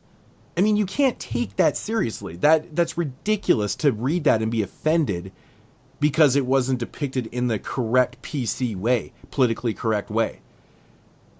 That's outrageous, man. Like, I can't even believe. I mean, I respect Fangoria for printing her story or her comments or whatever, but come on, man. That is like out to fucking lunch shit, man. But good point, JP. Like, she's reading this shit. First of all, if you're reading Fangoria, you should have an idea of what you're getting yourself into. It's fictional. It's fantasy. Come on, man. You can't relate that to reality. That's ridiculous. That's just, come on. It's not even fucking funny. That's just that's exactly what's wrong with people. Oh, this is 1980. This was what was wrong with people in 1980. But that's fucked to me, right? Like oh, come on. Yeah. All right. This one comes from David Rees from New York. He writes, "Dear Fangoria, I was overjoyed that The Shining found its rightful place on the cover of your magazine. In the past, movies like Phantasm in the Fog have been shunned into those teeny-weensy film frames, while turkeys like Prophecy and Saturn III got full coverage treatment. I saw the film when it opened in New York, and strangely enough, I hated it at first. It seemed too many of Stephen King's conceptions had been deflated or totally lost. Always comes down to that. Mm-hmm. It was too slow, etc. Still, after chewing on it for a few days, I found myself drawn back to the theater, where after an hour's wait in line, I saw the film a second time. The second viewing was a whole different thing. I was no longer looking for the abandoned parts of the King novel, and I knew enough not to try to measure Kubrick's success by the usual standards for horror films. In the end, The Shining is not so much a horror film as it is a Stanley Kubrick film, and a damned good one. I'm certain that many horror fan addicts will continue their claim that Kubrick's destroyed King's fine novel. The joke's on that. Funny. I love this person right now. He's like my best friend, because that's the way you should approach things. Like, he realized that he was probably wrong, and how he perceived and how he perceived the movie, and he got over it. He's like, okay, what the fuck did I just watch? That's not what I read. That's not Stephen King's vision. He went back and rewatched it and gave it the right approach. He saw it objectively, and he realized it was Kubrick's vision. He took a source material and adapted it. That's how. Yeah. That's exactly what's wrong with a lot of fans nowadays. They can't get past those elements that, well, this adaptation isn't correct. It sucks. That's not necessarily true. If you perceive and you go into things like that, you're always going to hate it, man. You have to go in with an open mind, right? Mm-hmm. Stephen King himself made the exact same mistake. He was pissed off at Kubrick's vision. He didn't like it. I think Stephen King wanted Kubrick to adapt his book, and do it more like how he wrote the fucking story. That makes sense from a writer and stuff. But he eventually came out and said he did a good job. Yeah. Even he was able to admit that shit. Why can't people do the same? Yeah. It blows my mind. But that's a good one right there. I'm glad that guy wrote in. I like. Well, here's a different opinion on it, and this comes from Dave Harris from Miami, Florida, and he writes, well, there's actually two people who are pissed off. It says, after seeing The Shining, I begin to wonder how Stanley Kubrick could botch such a film. For a motion picture which was advertised as the first epic horror film, it's The Pits. Wow, that's such an 80s thing to say. If this is the first horror epic, let's hope it's the first and last. The only thing epic about it was the budget. It's an insult to the excellent book by Stephen King. So he gives no reason why he doesn't like it. He just says that it's ass. But this was the flip side of the coin here. This is exactly the person that we're talking about. You know, he read the source material and liked it. The adaptation wasn't exactly, 100% to the written source, so he immediately hates it. Yeah. Like, that's so close-minded. Like, I mean, we've probably all been that victim at one time of where we've read something and then it was adapted and it wasn't quite, what you're expecting. Actually, Abraham Lincoln Vampire Slayer, whatever it was called, that was, I read the book to that before I saw the film. The film, it was just, I mean, there was really bad effects and shit like that, but it was, it was kind of close to the adaptation, but I was just disappointed for the reason that the movie actually did suck. But I think that we've all kind of been there, but it takes that strong person to admit that, the problem is that you're never going to get somebody who read the book first and then says the movie's better, like ever.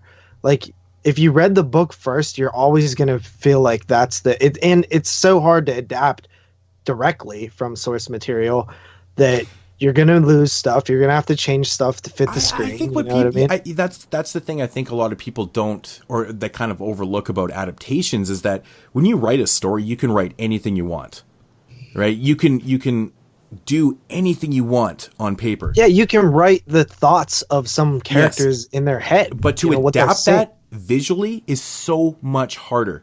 Of course, budget always plays a part in things, like, to do these certain things, do exactly those scenes where someone's thinking, you want to show these flashbacks and stuff. Maybe you can't do that because of budget and stuff. Who knows? You got to factor in all these type of things, but you're never going to have a direct, perfect adaptation of a novel. Yeah, and the novels are just more detailed. They're always and look what happens with the adaptation that did follow the book. It's fucking long and not very good. Which one? The TV movie that they did. That was Wait, what are you talking about? It? No, The Shining. Stephen King. That was more truthful to his original story, and he did that movie, right? Yeah. That was, But it's also a TV movie and not the biggest budget too. Mm-hmm. So. It definitely had its limitations, but yeah, going back to the whole epic thing, the original Shining is about 2.5 hours long. Well, Stephen King's TV miniseries was fucking 4. Yeah. Longer than that. Yeah. It's ridiculous. Nick Kubrowski has this, what a Jewish name, has a serious, similar response. He says, "Dear Fangoria, I was warned not to expect the movie The Shining to be like the book, or I'd be disappointed. But I really didn't expect to be as disappointed as I was. The book was my favorite horror story, so naturally, when Kubrick washed out the storyline and simplified the ending, I was let down. Others apparently felt the same since they're not having a landslide box office. But didn't you love some of those subtitle things, like when Halloween passed on some ice cream to Danny? Oh, Halloran. God, I'm retarded. I wish Kubrick would have finished what he started. Killing Halloran made that great relationship between him and Danny kind of senseless. I guess I just like the original story a hell of a lot more." Well, that's always actually, he does kind of make a good point, because I think that was one of the differences that was very noticeable. But at the same time, if you just kind of disconnect yourself from that and you take it for how Kubrick's vision is going, maybe it makes sense to him, and that's why he did that kind of thing. But yeah, I don't know. I don't have that problem anymore with disconnecting myself from source material and adaptations. I just take them for what they are, I don't really see what's so hard to do about it, but people simply cannot do it anymore. They can't. It's pretty evident. I notice it all the time when I'm talking to Sam, because I'll be like, well, I didn't like this and I didn't like that. And he'll be like, well, that in the book, this, and I'm like, I'm talking about the movie, dude. Yeah. Yeah. Just because the movie is different than the source material doesn't make it bad. It makes it different. Right? And it's all on how you perceive it as a person. Yeah. I think the people that are going, oh, well, this is bad. Like, say the movie is actually a good film, completely different than the source material. And and you're saying the thing sucks, it's totally because you're ingrained in that source material and you're not willing to allow yourself to accept that new vision. It's a major problem, and it's crazy how you even explain it's. It's like how we were trying to explain the shit on Facebook the other day about best and favorite. Some people just don't get concepts. Yeah. Well, there's two camps. There's people like us who believe that you can objectively put yourself out of your shoes enough to look at things differently. And then there's people like Dave and that other guy who say best, well, my favorite is the best to me. So that's what you know what I mean? Like it's an interesting way to look at it. I'll tell you that. Yeah. All right. Last one. Deb from Cape Credue, Missouri writes, Fangoria and my best friend, Sean Cunningham, I wanted to see Friday the 13th, but no one under 17 admitted unless accompanied by an adult. Now, in Fangoria number 6, you said you wanted a hit film. My parents don't like that type of film, so I won't get to see it just because you wanted a hit movie and then had it rated R. I can't help it if I was born 5 years too early. That's not my fault. Why can't I see a film that gets about as sexy as an odor eater? I mean, the sexiest you got is strip. That's what he says. Why can't I see a film that gets about as sexy as an odor eater? What's an odor eater? I don't know. What the hell's sexy about an odor eater? What is an odor eater? It's something you put in your fucking shoe. Odor eaters. Oh. Is that like a shit breeder? No, I think it's like a heel thing that doesn't make the inside of your shoe smell. Yeah. When you take them off. Yeah. I mean, the sexiest you got is Strip Monopoly, and I want to see it for chills, not thrills. What I really can't see is that I've watched movies... this guy did see the movie then. What the fuck's he bitching about? Yeah. How do you showcase strip? He's 12 when you think about it. If he's 5 years too early and he's 17 to be able to see it, he has to be 12 when he he's wants writing. to see strip poker as fucking thrill or chills, not thrills. Well, I'm saying he knows all these details of the movie. So how does he? I mean, maybe he read it in Fangoria. Who watches a 6. strip poker scene and goes, "Well, I think maybe he was. Maybe they talked about it in issue 6. I'm going to give him the thing of the double. Who watches a strip scene and being like, I wanted chills, not thrills out of that? Like, that's fucking ridiculous. I think he's saying in the movie. Yeah. Okay. What I really can't see is that I watch movies on TV that would make Frankenstein throw up. Will Friday the 13th be on TV? Yes. And what's the name of the girl on page 14? Well, like I said, the one who's screaming at the arrow in that guy's eye, throat, and stomach. So maybe he should talk to Joe Bob, because Joe Bob shows it on Monster Vision down the line. But I guess this 12-year-old is pissed off that he can't see Friday the 13th. So he's saying, why don't we have it rated PG? Essentially. Fuck this kid. I guess so. Or why is there a rating system at all? Yeah, and then he goes and sees the PG version of Friday the 13th and then complains the whole time that it's fucking PG. Well, it's like, where is PG? Your parents, he's like, it ain't my fault that you wanted thrills or something, whatever he said. Well, it ain't my fault. Your parents suck, kid.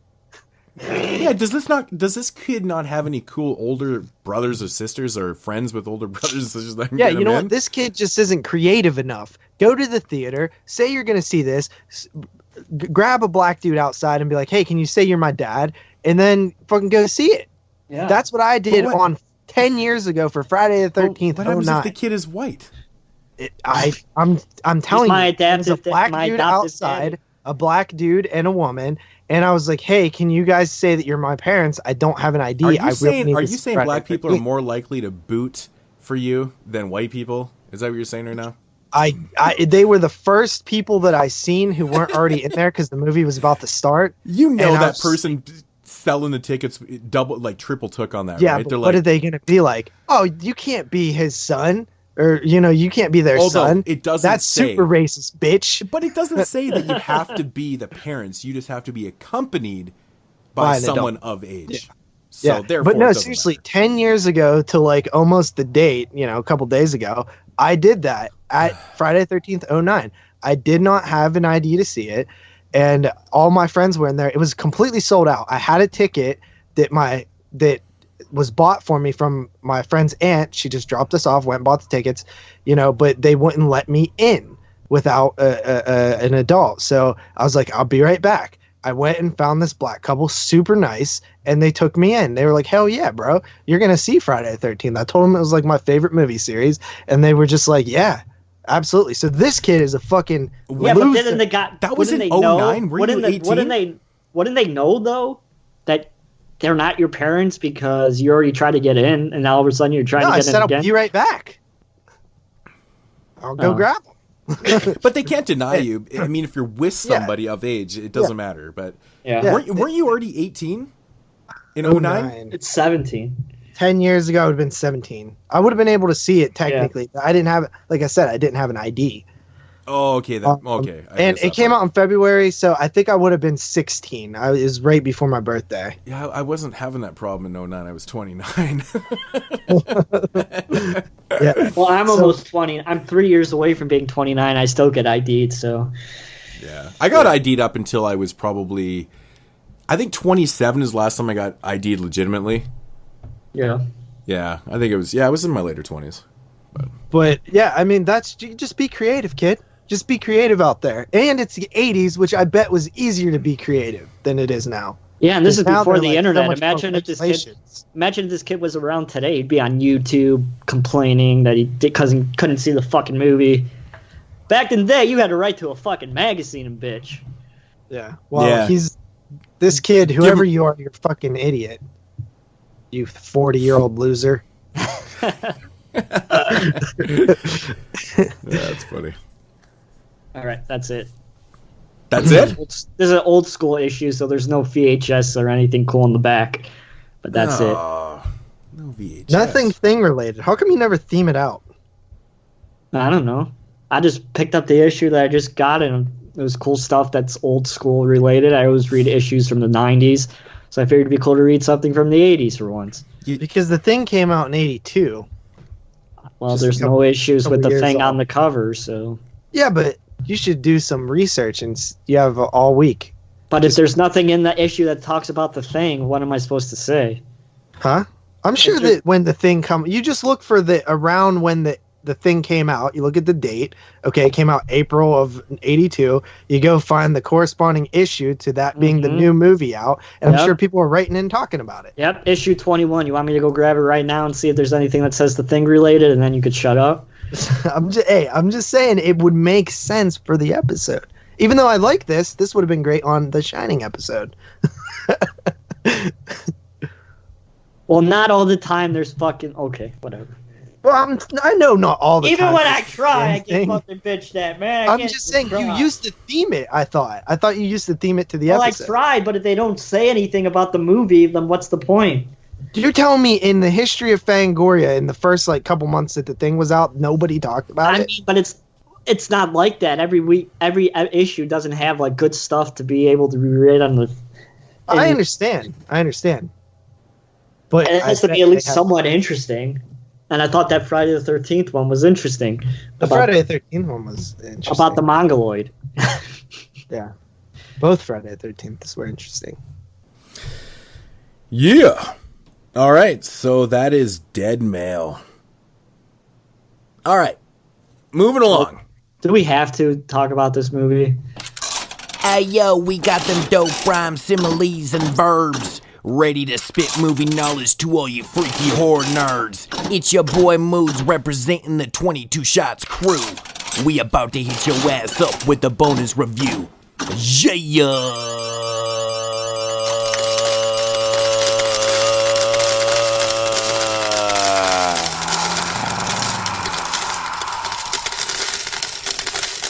All right, moving along here into this week's bonus review. That's right, a bonus review. I don't have a clue who sent this in. Does anybody know? Yeah, Actually, I do. It's Ratchet Command. Yep, that's the guy that says that we're jumping ship. Oh, because he paid for a bonus review, and then yeah. Sorry, man. Maybe it's his fault for sending us this shit. I spent all your Patreon money on dinosaurs and nerds. So and tricks. And tricks. I went the candy route this week. So yeah. But yeah, bonus review. This is a film from Thailand, 2004, with the title of Garuda, also known as Paksa Wayu. Yeah. Ooh, look at you. Wayu. Which it's a Thai film. Yeah. And it's labeled as a kaiju movie, even though I don't think it is. It's kaiju-like. But it's more I think the creature's kind of. But it is a big monster. Yeah. But it's not just what a kaiju big enough to be kaiju, I don't think. It's pretty damn big. It feels more just like monster. I mean, I think it's because of the horrible CGI. It just doesn't make it look as big as it is. But I mean, kaiju. It falls into that mythological monster area. It kind of does, I guess. But all right, quick little synopsis. I don't really think this is gonna be that quick. I'm going to read this off. In 2005, Bangkok begins the second phase of building their city's subway system, but they accidentally discover something more. When they awoken an ancient animal which hibernates for more than 10,000 years, the army has to use the troops to block the construction site of the subway in order to detain the monster. The special soldiers are sent to fight with the monster. Even with their high-tech military hardware, they are still unable to stop the monster. The mythological monster, there's that word, a Garuda, escapes from the tunnel and begins to terrorize the city of Bangkok. I love JP's description of this movie. It's probably my favorite thing he's ever said, because it's totally accurate. What did I say? You said, if I was not told that this was not a sci-fi exclusive movie, a sci-fi original movie, I would not have known. It's true. Because you wouldn't have known that this was not a sci-fi. If it wasn't in Thai, yeah. I would definitely assume that this was made for sci-fi. But because it's in Thai, you're like, okay, well, this was obviously. Yeah, the movie has the feel and aesthetic of a sci-fi film straight up. Yeah.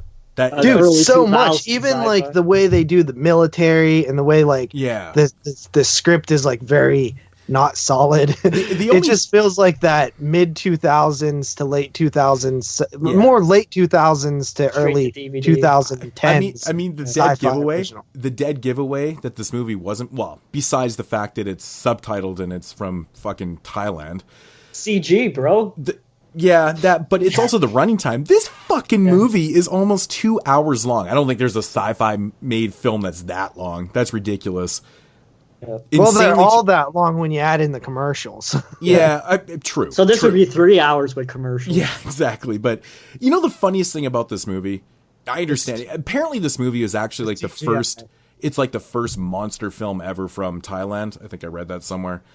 The way they make it looks like it's the first film from Thailand. Yeah. This is like their first go at it. The CG is, wow, dude, it's like straight. Bad. It feels like 90s CG to me, honestly. That's kind of how I would describe it. It does. It's not that far removed from the 90s. Thailand, they're probably a couple of years behind. But let's face it, man. By 2004, there was some decent CG in the works. Shit that you're like, well, it's CG, but it's okay. This felt like 95-ish kind of CG where it was done on a fucking Commodore. Q2 level. On a Commodore 64. They're like, oh yeah, fuck this. I'm going to make this fucking turkey monster. And, I don't know. Yeah, because even a film that I'm thinking of that has some CGI that is actually from 2004 as well, and a sci-fi film, is Frankenfish. And the CGI was way better in Frankenfish. Yeah, Frankenfish is actually a pretty good movie, to be honest. Yeah, it is. You're more in depth with, or you know more about those sci-fi films than I do. So, dude, you know what's crazy? A lot of people don't know this about me, but in the early 2000s and late 90s, I watched a lot of sci-fi originals. Like, I religiously would check for them, and I liked them. Like, there's some movies that I seen back then, like Snakehead Terror and the Creepy Crawlies one, which was called like They Nest or something, and all these cool ones from that era that I still like. And so honestly, I'm not even joking. I didn't hate this movie. I just thought it was way fucking too long. If it would have been 80 minutes, I would have been down with this, even with the shitty CGI, because it was funny. Yeah, but like honestly, But honestly, though, this is the type of movie that should be 80 minutes because it has such a basic storyline. The funny thing about this movie, to me, is the simple fact that they tried to throw in this fucking social commentary of racism and shit. I'm just like, and it really doesn't go anywhere. You know, they just have this overbearing, you know, like point of making, you know, with the racism and how foreigners aren't accepted into this and blah, blah, blah. But I'm like, and it goes on for a long, long time. It takes a while to get started and shit. It's just too much. There's too much shit in this film that doesn't need to be there for what they're presenting us with. Let's just say this movie's not for me. You know, not my kind of movie. Clearly. Dude, I love the CGI. It's so bad, man. like I actually think this movie works better. I can't believe what I'm hearing. This terrible CGI, dude. It's so bad. I mean, at least they try to give you a full developed film. You know, they give you a backstory, which I don't really think was that developed. I watched this movie a little while ago, but I know the backstory starts in 1975, and something happens to Thailand. Like, shit gets like demolished from like some type of force, or something happens. And so of course it jumps to the future. They're in the midst, 30 years later, they're trying to rebuild the city. They come across this mythological monster in which they call in our main character, which, what's her name? Shit, I don't remember what her fucking name is. Watched it 3 weeks ago, bro. Yeah, I don't remember what the fucking name is, but it turns out that she's not fully accepted there, even though she knows exactly what she's doing because she's a foreigner. But it turns out that, they kind of need her. It's like, it's kind of hypocritical in a sense too. But it turns into one of those films where it's the people, the scientists and the military against a big fucking monster. That's essentially what it is. Yeah. We have all the social commentary. One of the things that they do with this fucking thing, though, is I feel like they changed the proportion of it throughout the film. Yeah. Like, I think it's about like the angle, the way that they angled it. Like, if they shot it from the side, then it would look one size, but then if they shoot it from like the front, it would look bigger than what it was if you shot it through the side. And I think that just has to do with the horrible. Yeah, but they're CGI. not shooting anything. I mean, not like they're not just like adding bang, it in digitally. Yeah, not like bang bang. I'm talking about like where the camera's placed, that kind of shooting. Yeah, they're like, dude, I don't know. Like, that fucking monster looks lame as shit too. I'm not gonna lie. Well, even if it was good CGI, it's still a fucking stupid bird gargoyle. Exactly. Yeah, it's like this giant fucking bird, but to me, it looked like a huge ass turkey. It's like Big Bird on steroids. Yeah, it's what the mythological monster is. It's like half bird, half man. So it has this like big buff chest and it's got this bird head. And I'm like, it doesn't even look remotely man, by the way. Well, it does. The torso it looks like a dude with big pecs. I don't know. I mean, it doesn't look like a dude. I mean, it's actually just based on real mythology. And the funny thing is based on real mythology too, in Thailand. So, but I don't know if they did it justice or anything, but it's so stupid looking. The Birdman is so stupid. This movie could have been a lot cooler, man. If you cut down the runtime, I'm not even joking. Like, you would probably enjoy this movie. Maybe not Jeremy, but like people who like, So Bad It's Good and stuff. Like, there's some great moments in this shit. Like when the dude's like running down the hall with the fucking monster. And that's what I'm talking about. The size of it often changes. Like, sometimes it looks like a giant fucking monster. That's what I mean. It's the way that they shoot it. And like other times, no, it's not how they shoot it. It's just that they don't proportion it right consistently. Okay. Yeah. Like, they just literally change the size of it depending on the scene. Well, maybe he's fucking on steroids or something. The scene that I sent in the chat where he's running down the fucking hall and he's like, he like slices. I can't even remember. I don't even remember, but the guy's running down the hall screaming at it, and it starts running at him. And it's CG. It looks fucking so stupid and corny. Everything in this movie is just so... You know what's even more funny is when you see these little close-up shots of practical, and you're like, what the hell? Yeah. Why did they even do that? Yeah. The problem is with a movie like this, like, they tried to kind of make it an epic, you can tell. But everything that's happening and all the development, everything is so fucking cliche. I hate when you have these subplots and things that go nowhere in films like this, because essentially at the end of the day, it's a fucking giant monster movie. And I could picture the writer writing this film and toning it down. And he's like talking to his friend who's going to do the special effects. He's like first year in college, special effects school. And he's like, man, yeah, I'm going to tone this down because like I don't know what our effects are going to be like. He's like, no, man, I got this. He's like, just amp it up, dude, amp it up. And he's like, all right. Then it fucking swoops down from the tower and picks up the girl. And then dude, like it's he so wrote bad. this big epic. And then like the dude's like, Oh fucking, shit. oh shit. Just sucked ass in it. And he's just Dude, like you know a what the slacker. stupidest- Didn't even finish fucking Skull. the stupidest fucking part in this movie, But man, they is already shot everything. So now it's like, What are we gonna do? gotta use these effects. you know what the stupidest part in the movie is that dude at the end, and he's like standing there, and they like call out his name. Like they're in the middle of this huge battle. Like it's the military versus this fucking huge monster and shit. He's been terrorizing, killing and shit. They call out this dude's name. He turns to them and scratches his head like, what? And reacts like he doesn't know what's going on. Yeah. I'm like, dude, you're in the middle of the fucking war zone. Shit is going on everywhere. You turn around and scratch your head, literally. And then, of course, he gets attacked by the giant turkey, man turkey, and fucking dies. I'm like, what the fuck is that, man? It was like the stupidest part in the world. Like, this guy has been involved the entire movie with trying to stop this thing. And he's like, huh? What? I don't even remember that. Oh, Yeah. it's right towards the end of the movie. It's like, yeah, right before Well, they, at this fucking, point, right before JP they was kill already- the Birdman.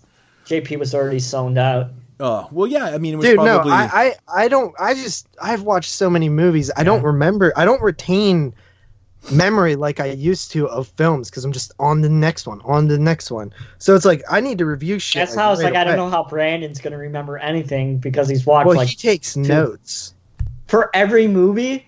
for every movie that he talks about on shows. Oh fuck that. So that honestly, I'm gonna get back to taking notes soon because I need to, man. I need to. I used to take notes all the time for this. Well, no, I didn't. That's a lie. Sometimes I used to take notes. But I think nowadays I need to start taking notes Yeah. again, or for the first time. But yeah, this fucking movie, man. I'm not joking, man. I'm not Like, gonna lie. It is painfully long. You can Like- tell. You can tell right from the start when you're reading the subtitles that the translation is not good. Well, it's Tokyo Shock, which is Shriek Show, right? So Is that where it came from? Okay. yeah. But you can tell though, because some of the things that are said, the way it's translated, I'm like, no one talks like that. Yeah. Like, it just doesn't make sense Well, at at all. least And you didn't. At least you didn't read the subtitles from that Red to Kill movie that we watched. Like, those were some shitty ass subtitles. Oh, yeah. Remember, JP? Yeah, no, the subtitles were shitty on that one too, for sure. They were Yeah. definitely not great subtitles, but it's that funny when needs it's a so release. noticeable. You're like, no, and even like, pet peeve of mine, man. When you're watching a subtitled film and the grammar's off, like they're using the wrong theirs and shit. I'm like, what the fuck? I'm like, what the fuck, man? Like, They're JP level subtitles. yeah, dude, it was really bad. Really, and it was fucking throwing me off. I kept reading these things going, that's not probably what they just said. Someone just making shit up as they fucking translate it. Oh no, this would be funny to put this in Just here. like the movie. So I'm gonna write this. Oh yeah, I want cheese on my hamburger. Like, fuck off. Come on. Ugh. Man, this movie was bad. It was painful, man. It was painful to watch, to be honest. Is it going to be forever painful? Is the question. I don't think so. I No, guess we'll find out it was pretty painful, soon. but it wasn't like the most atrocious thing in the world. Like I said, I will give them props for trying to develop, a story that means something to, the people of Thailand. Like it's real mythology and stuff. And, I get what they're trying to do here. It's just, it's not executed great. Obviously the effects are terrible. The acting is horrible too. Like really bad. At least our main anthropologist, I guess, the girl in the film, she was super good looking. They speak English sometimes in here. Well, because her boyfriend was American. American, so he would speak in English, and she obviously could speak English because she could understand and things. So that was kind of That shit happens all the time in these films from that region. I notice, like, they speak English a lot some of the times in these kind of films. So I'll give him that. She was cast good. I mean, very kind of unbelievable, really. She's very young and good looking to be an anthropologist. I don't know if that really works too well. It's kind of like the argument we had But about where's the Stendhal Asian syndrome. stereotype? Wouldn't she be smart? Yeah, but I don't think they stereotype themselves that much. probably not. No. All right. She knows English. Well, they're all Asian, so shouldn't they all be smart? All good at math. Well, apparently they're not good at math because really an hour 55 running time. Dude, that's ridiculous for a movie like this. It's so like this so drawn out. Freaking punching. So well, drawn out. try watching Dick Shark, my friends. That was like 3 hours, wasn't it, or some shit? Yeah, but this is serious. 3.5. Are you sure you didn't just doze off and the movie restarted? Nope, that's how long it is. It's 3.5 hours. Oh my god, that's so fucked. Oh, I couldn't imagine watching 3 hours of Beelzebub. Oh, yeah. How did you do it? I don't know. But that was one of the best discussions we've had on the show. That was a good discussion about that kind of shit. So, what do you guys rate this damn thing? Oh, Garuda, 2004. Oh man. You know, honestly, like I said, it's not the worst thing I've ever seen. It was definitely watchable. There was parts in the film I actually enjoyed. It was probably every part where the turkey monster wasn't on screen because it was just purely laughable. See, I liked when he was on screen. That was my favorite. It was so bad. It was so bad. But it does get tedious though, because I feel like this movie just starts dragging and drag. It just doesn't want to fucking end itself, and then it just kind of ends. You're like, what the fuck? You dragged it out for that? I mean, like the end of the movie wasn't even that great. So, but all in all, you know, trying to put some social commentary in there. It's okay. I respect that. You know, some of the casting was okay and stuff, but I can't recommend this, man. I'm coming at a 4 out of 10. It's just not anything in the realm of kaiju films. I still would kind of consider this to be, because it is a giant monster film, I guess. It's not a great one by any means. Yeah.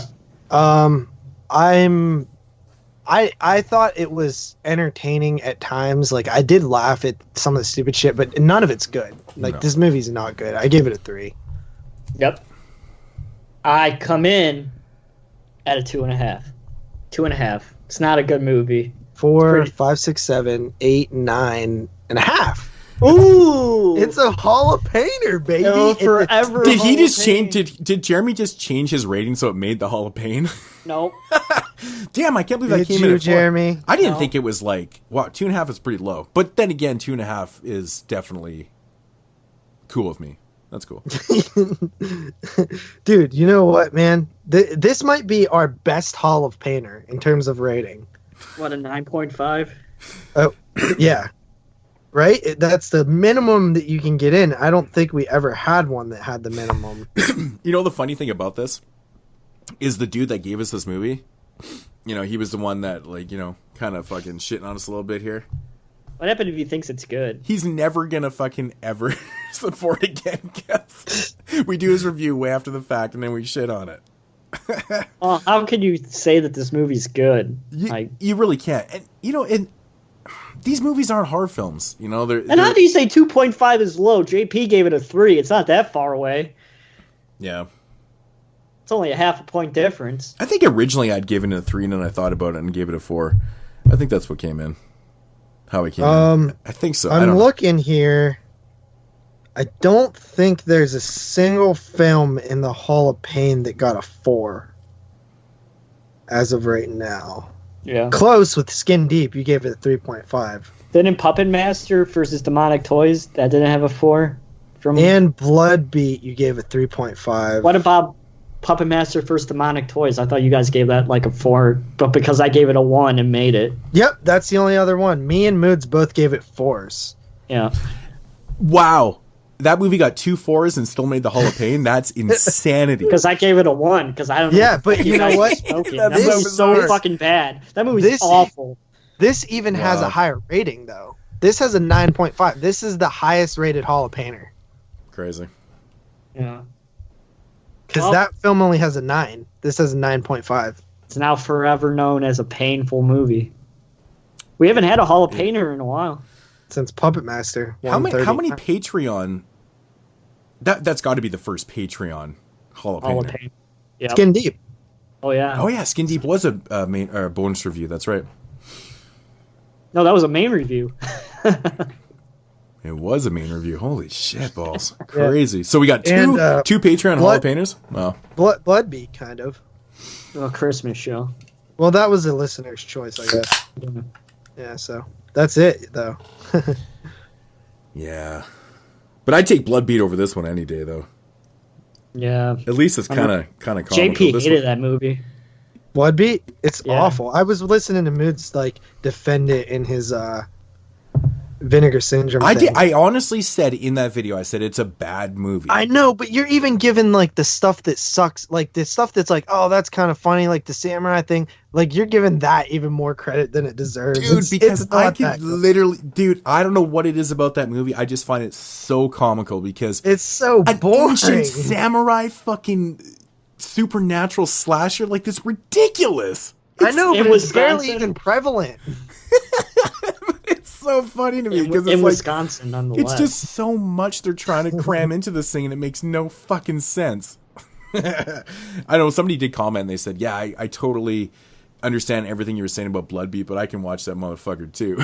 And I was like, "Well, there you go. Somebody else respects the supernatural samurai bullshit." It's bizarre, but yeah, okay. So I mean, you know, at least we're truthful. You know, we're honest. That's one thing that, you know, that we always claim on the show, which we don't really have to claim because, you know, it's true. Yep. Just because you guys are going to give us Patreon picks doesn't mean we're not going to shit on them. But thank you, Ratchet Command, for Jack Frost too. It always cracks me up. It's 1, 1, and 1. It literally has 3 out of 30. That's another historic trivia question for the 22 Shots of Moods and Horror. Why is that episode significant in the history? Because that was the last one you did before you broke. Yeah, that is true. Yeah. And Steve was on it. Yeah, we're almost caught up to your second 67 episodes. Dude, how fucking funny was that? Like, man, I get, like, Steve's... I don't know if that was the first or second show he did with us. Maybe the second? No, he's only done one. He's only done one, one. But I was... You know how we always give Jeremy shit for, you know, fucking doing stupid shit in the background and stuff? Man, his, like, mom walks in... mom's walking in, phone's ringing. I'll never forget... It's Andrew Schroyer's almost as bad. Listening back to that episode... That was amateur right there. Yeah. Man, dude, but that was some amateur shit going on that end. And we have no control over that. Yeah. You know, it's like, oh my God, it was actually, like, listening back, it was so embarrassing. Like, that's ridiculous. He didn't even realize he wasn't muted, though. So if we would have just said something earlier. Yeah, but it was funny, so. You have to keep it in there, right? It's like, it's pretty comical. But, yeah, fucking Schroyer's. Jesus. Yeah, Schroyer's was really bad because his mic sucked, so you have, like, all this feedback. Yeah, but that episode ended up so great, though. Oh, it's the best episode we've ever done. It's the funniest episode we've ever done. It's my favorite. Yeah. It's one of my favorites. You guys are weird. I feel like you just didn't appreciate that episode. I don't know what it was, dude. I just, you know me, I laugh a lot, and sometimes I just wasn't finding the maybe because it was Andrew. I don't know. Maybe because we were dealing with fucking floating head shit, and that was the episode that apparently you guys set me up. I set up Jeremy. You did set me up. I did not set you up. Yeah, that's one of the best reoccurring jokes. But was there funny shit with Andrew, though? Yeah, dude, the 555 thing, like, or not 555, 13, what was it? It's the David Duchovny series. Yeah, those 13 gay movies, or whatever the fuck it is. Yeah. Yeah. There was some other funny shit there, too. It was a really funny episode. Yeah. I said, what's your channel again at the end? Yeah. Oh, I was razzing his brother yesterday, man. Yeah, on a post, man. And dude. He doesn't know Pam Grier. I had to bring it up. That is bizarre, though. It is for us. Like, you have a horror podcast, you know, you're in the film thing. You should probably know Pam Grier. But like I said, he's 19. I didn't know who Pam Grier was probably till I was like 23. When I got an Olive release or something.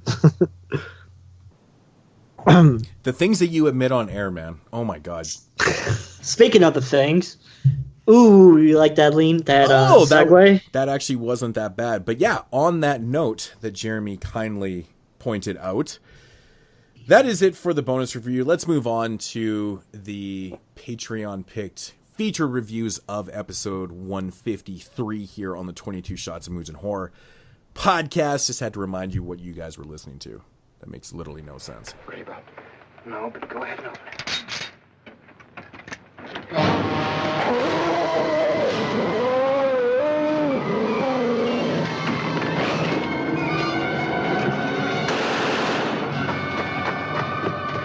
Get somebody to prop this door, quick! Which is the Thing Trilogy, which was picked by Sam?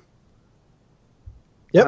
Yep, Sam. Okay, so I took a stab at that because I actually wasn't 100% sure, but I thought maybe it was Sam. Yes, so we have the Thing Trilogy. The original Thing film from 1951, directed by Christian Nyby, but it's interesting because I have read that Howard Hawks actually directed this movie. You know, he's credited as a producer, obviously, because it's Howard Hawks, but there's literally documentation of, you know, the actors saying that he was on set and he was choreographing. So this is another poltergeist. Yeah, so he had everything to do with the direction of this movie.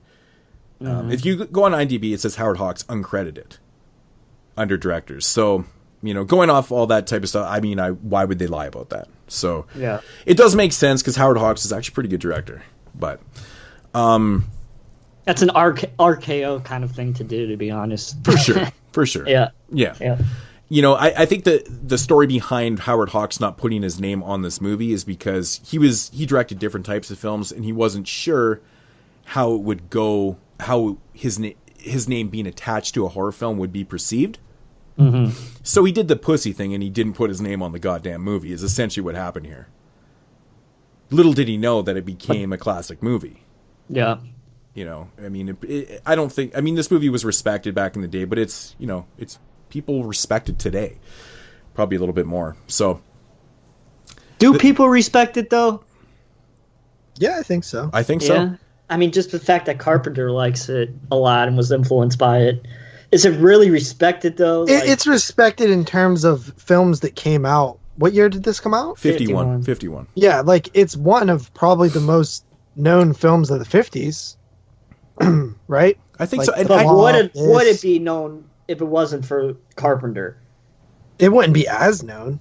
Would it still be talked about as one of the best films of the 50s because of... Yes, it would be because the 50s were not that good. Honestly, the 50s were not that great for horror. Nah, the 50s had that whole kind of nuclear age type films and big monster movies and shit. So this one kind of fits right in there. But, you know, I mean, the Carpenter thing probably has a lot to do with its popularity. But then again, I mean, if you do some research on it, people always reference this movie. So it must have stuck out somehow. So 1951, The Thing from Another World. Now, have any of you guys read the short story that these films are based on, Who Goes There? I actually never read it before. Never read it. No. I listened to it for this show. Yeah. Because I don't really read. Of course you did, man. Audio booked it. Well, how long is that? Like 20 minutes? It's like 2 hours. Is it really? I thought it was a short story. Yeah. It is. 2 hour? That's not a short story, bro. Damn, dude. You can fucking read a lot of pages in a couple minutes. Crazy. No, like, I mean, some of Stephen King's short stories are like 4 hours. Damn. Okay, so are you going to tell us? You got to realize they're not reading super fast. They're reading like, today's audiobook is brought to you by, like that. You know what I mean? It's not like that. You read way faster in your head. And remind me to talk about the video game when we get done with the. I wanted to bring that up as well. Because it is part of the storyline. It is part of the story. It's actually the only sequel in the series. Wow, something I didn't know. Never played. No. Yep. So, The Thing from Another World.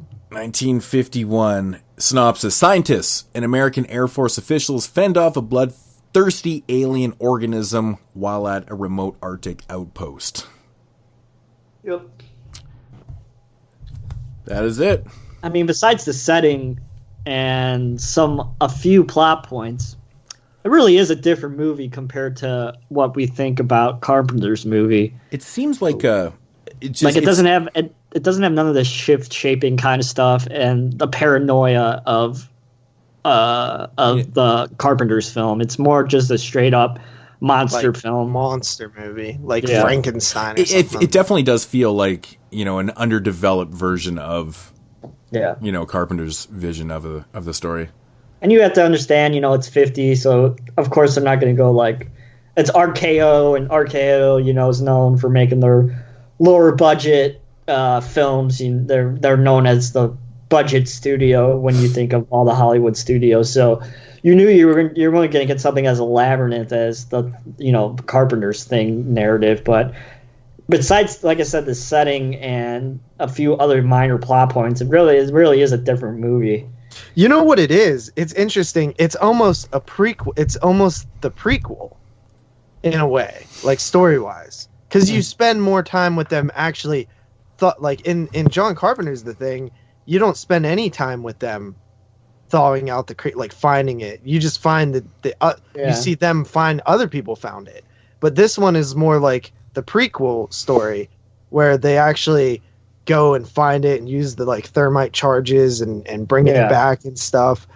And you see them bring the block of ice back, and there's a little bit of paranoia in there with the people who are guarding it. I was actually going to bring that up when we were talking about the prequel, how the prequel is very reminiscent of, you know, the original film. Yeah. In that aspect with, you know, the charging and the saucer and things like that. But yeah, and the unthawing of the organism or the alien, whatever you want to call it. It's Alien.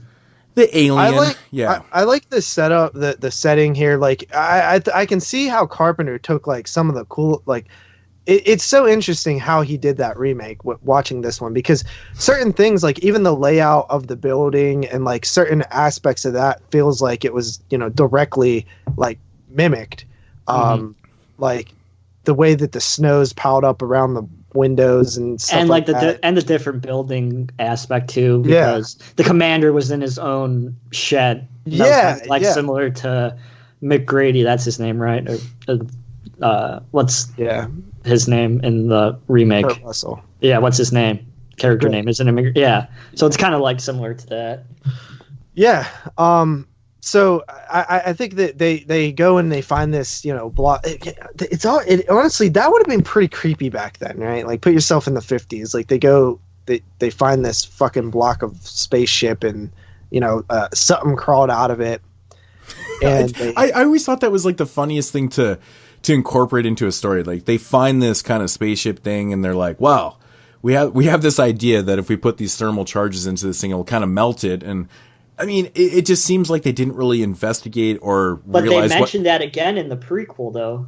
These thermal charges, you know, they what the fuck are these thermal charges, and how the hell does it melt that much ice? Well, that's what I'm getting at. Like, they put these thermal things in there, and they don't realize the potential outcome of it exploding and ruining the fucking spaceship. Like, if you found a spaceship, you know, obviously be curious to, you know, get inside it and kind of thing, and do what you can, you know, excavate the spaceship and shit, but they fucking blew it up. Like, you didn't realize you had that much thermal charge? Like, dude. Well, I didn't understand. I don't know what a thermite charge is. Does it just get hot? Yeah. Pretty much. I thought so. that. Was they saying in this film that the ship was made out of or like it had some sort of defense mechanism or something? I thought it was like combustibles. Combustible or something? Yeah. Like so it basically reacted with the heat, and it exploded. Yeah. That's essentially what happened. But, of course, you know, but then again, you would still have to have enough charge for it to fucking explode like that. I guess them not knowing that it's going to react like that too. I guess you can explain that away. Yeah, but it just seems insane to me, like how fast. Like, a lot of these older movies, it's very typical in this golden age of horror film, or in any type of film, not to have that development. It's like, okay, well, we have these charges, we're just going to put them here, and then kapow. You know, there's like no build up to it. Like, hey guys, we should probably think about this before we do it. You know, it just happens so fast in the story. One thing about the book that I'll bring up, I'm not going to keep doing this, but one thing that they do in the book, you know, which I assume was written around this time that this movie was made. I don't know exactly when. They really go into detail about what the thing is, and like the scientific side of it, and it's more like Carpenter's film, where it like how it mimics things, and they really make it scary. Yeah, like in Carpenter's film, the sense of it getting out is the characters are scared by it, but they even hammer that home like way more in the book. Like they're like, what if it sees a picture of a bird and decides to mimic that or something, you know what I mean, and then just fly out of here. Like it's a lot more in depth with that, about the fear of it getting out type thing. Mm-hmm. Yeah, I don't think they could. I think the lower budget version of it is what we are seeing right now. It's easier to do what they did. So they just didn't have the technology to do what Carpenter or exactly. I just don't think you put stuff like that. It would be too graphic or something for back then. Like I don't think it was ever a consideration to make it more about like, like the whole shape not really shape shifting, but I get it. Yeah, I honestly think there's not like too much to talk about this one. It's I think it's a budget constraint. If you want to source the material, and then I think it's a budget thing, really, because honestly, this movie doesn't really have a lot of effects in it. I mean, we don't really get to see the alien. Well, here's the thing: you don't like really Bigfoot. get a whole lot of that in the book either. So if they are adapting it from the book, a lot of the book is conversating about what can happen and how the thing works. And the blood test stuff, and a lot of that. It's a lot of that. It's not like action. They adapt that, I guess, fine, because they go into that quite a bit in the film about what the alien is trying to accomplish, and how it lives off the blood and things like that. Yeah, and I like how they unthawed it in this one, because you kind of wonder that it's like, well, they made the room all cold so that it wouldn't blanket. Yeah, and the guy gives him an electric blanket, which was all the rage at the time. And then the dude's like, I can't stand looking at this thing anymore. And he covers it up with the blanket that happens to be plugged in still, and it thaws it out. Yeah. One thing that I noticed is very heavy in this film is the should we tell people thing. Like the journalist that's there wants to tell people, can he get permission? The military, wants to cover it up, like that sort of aspect of it is very, prevalent in this film. It's the Cold War scare kind of. Yeah, but it's typical. It's typical paranoia in Americans though too. It's like if you watch anything with paranormal or fucking. Alien, the anything. Russians. There always seem to be. There's always a story coming out about how the forces they covered up something, right? So that's prevalent in there too. I mean, to be honest, I understand if you actually found an alien spacecraft with an alien and shit like that. Do you really want that information getting out? People are going to go insane. People are paranoid as enough. I get that whole aspect of the film for sure. I mean, it's kind of reality. And what was going on at the time, right? Things were it's the start of the Cold War. Things were just always being covered up, right? Yeah. So just the start. Yeah. I feel like there's too many characters, and not enough of them are defined enough. Yeah, but I think that's a problem later on down the line too, though. I agree. I feel like all three of these films, it's very hard to like. Even Carpenter's The Thing, which I've seen a million freaking times. I still I honestly I think that film's like the easiest out of the three. It is the easiest. This one has a lot of because in the third one you're dealing with the Nordics though too, right? And they're you can't really tell them apart at all. Yeah, and they almost seem like Waze characters too. Everyone just kind of seems to blend together as the same person. It's weird. But in this one, man, there's no development between who the individuals are in this film. Between military and the scientists to the reporters, and even the women are they're the fucking same. Well, there's only two women, so yeah. Oh yeah, I forget there's women in here. And then there's a lot of. And that's a big difference, between this adaptation of the story and Carpenter's. Carpenter's is a sausage. There's nothing but guys in that film. Right, so he didn't. There's only guys. Yeah, he didn't incorporate women, which in this film there actually is two women in the film. But that's one thing I've always had a problem with this movie, because I've seen this movie a bunch of times, and you still kind of, when you watch, you're like, who's that person again? Is he military? Is he a scientist? You know, because they really don't develop anybody at all, right? Everyone's kind of in like the opening shots together, and everyone has their part, but they're not defined at all. It's very typical 50s filmmaking for sure, hands down. They also say in this one it's a plant-based organism. Yeah. Which is different. Yeah. What's it? I can't remember what it is in the other ones, to be honest. Well, it's more of just like a like, because they don't really the other movie looks kind of planty. Well, a little bit, yeah. But yeah, in this one it drinks the blood of animals, but it's like a plant-based organism. Yeah. Mm-hmm. The motives are different too.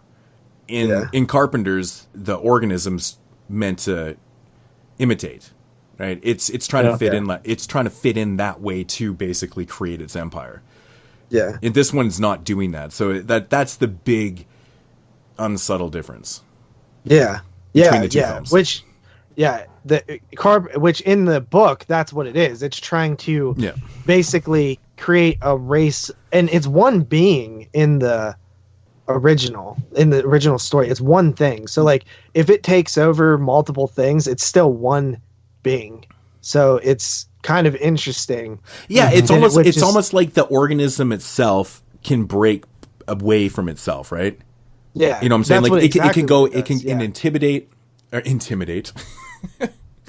But yeah, so it'll do that to imitate, and then it'll go on to another thing and imitate them too. Yeah, it's kind of a cool. Just take over the world. That's a scary premise because ruler of its own world. It's such a fucking scary premise when you have one organism that is able to do that, because you technically, if you look at the bigger picture of what you're dealing with, you don't know when it's doing it. It could have done it to so many things, and like, okay, we killed off this, and this, but there still could be 30 more imitated versions of this organism. This film, The Thing from Another World, is really, I mean, it's a good movie for the 1950s, but when you put it next to Carpenter's, man, I mean, it just feels so honestly, like when I'm watching the movie, I like to totally disconnect myself, because I like 50s movies. I like the simplicity of 50s movies. They're very basic. Yeah. They're very straightforward usually. And this one's no different. I mean, the outcome of how they kill the alien is is it, like electric something? Yeah, well, electric shock on the floor. But it's so funny the way they do it, because and it's funny because the alien actually looks like Bigfoot towards the end. It's like really bizarre. But he's walking, so they set up this pathway, and it's electrical charge type thing. And he's walking beside it.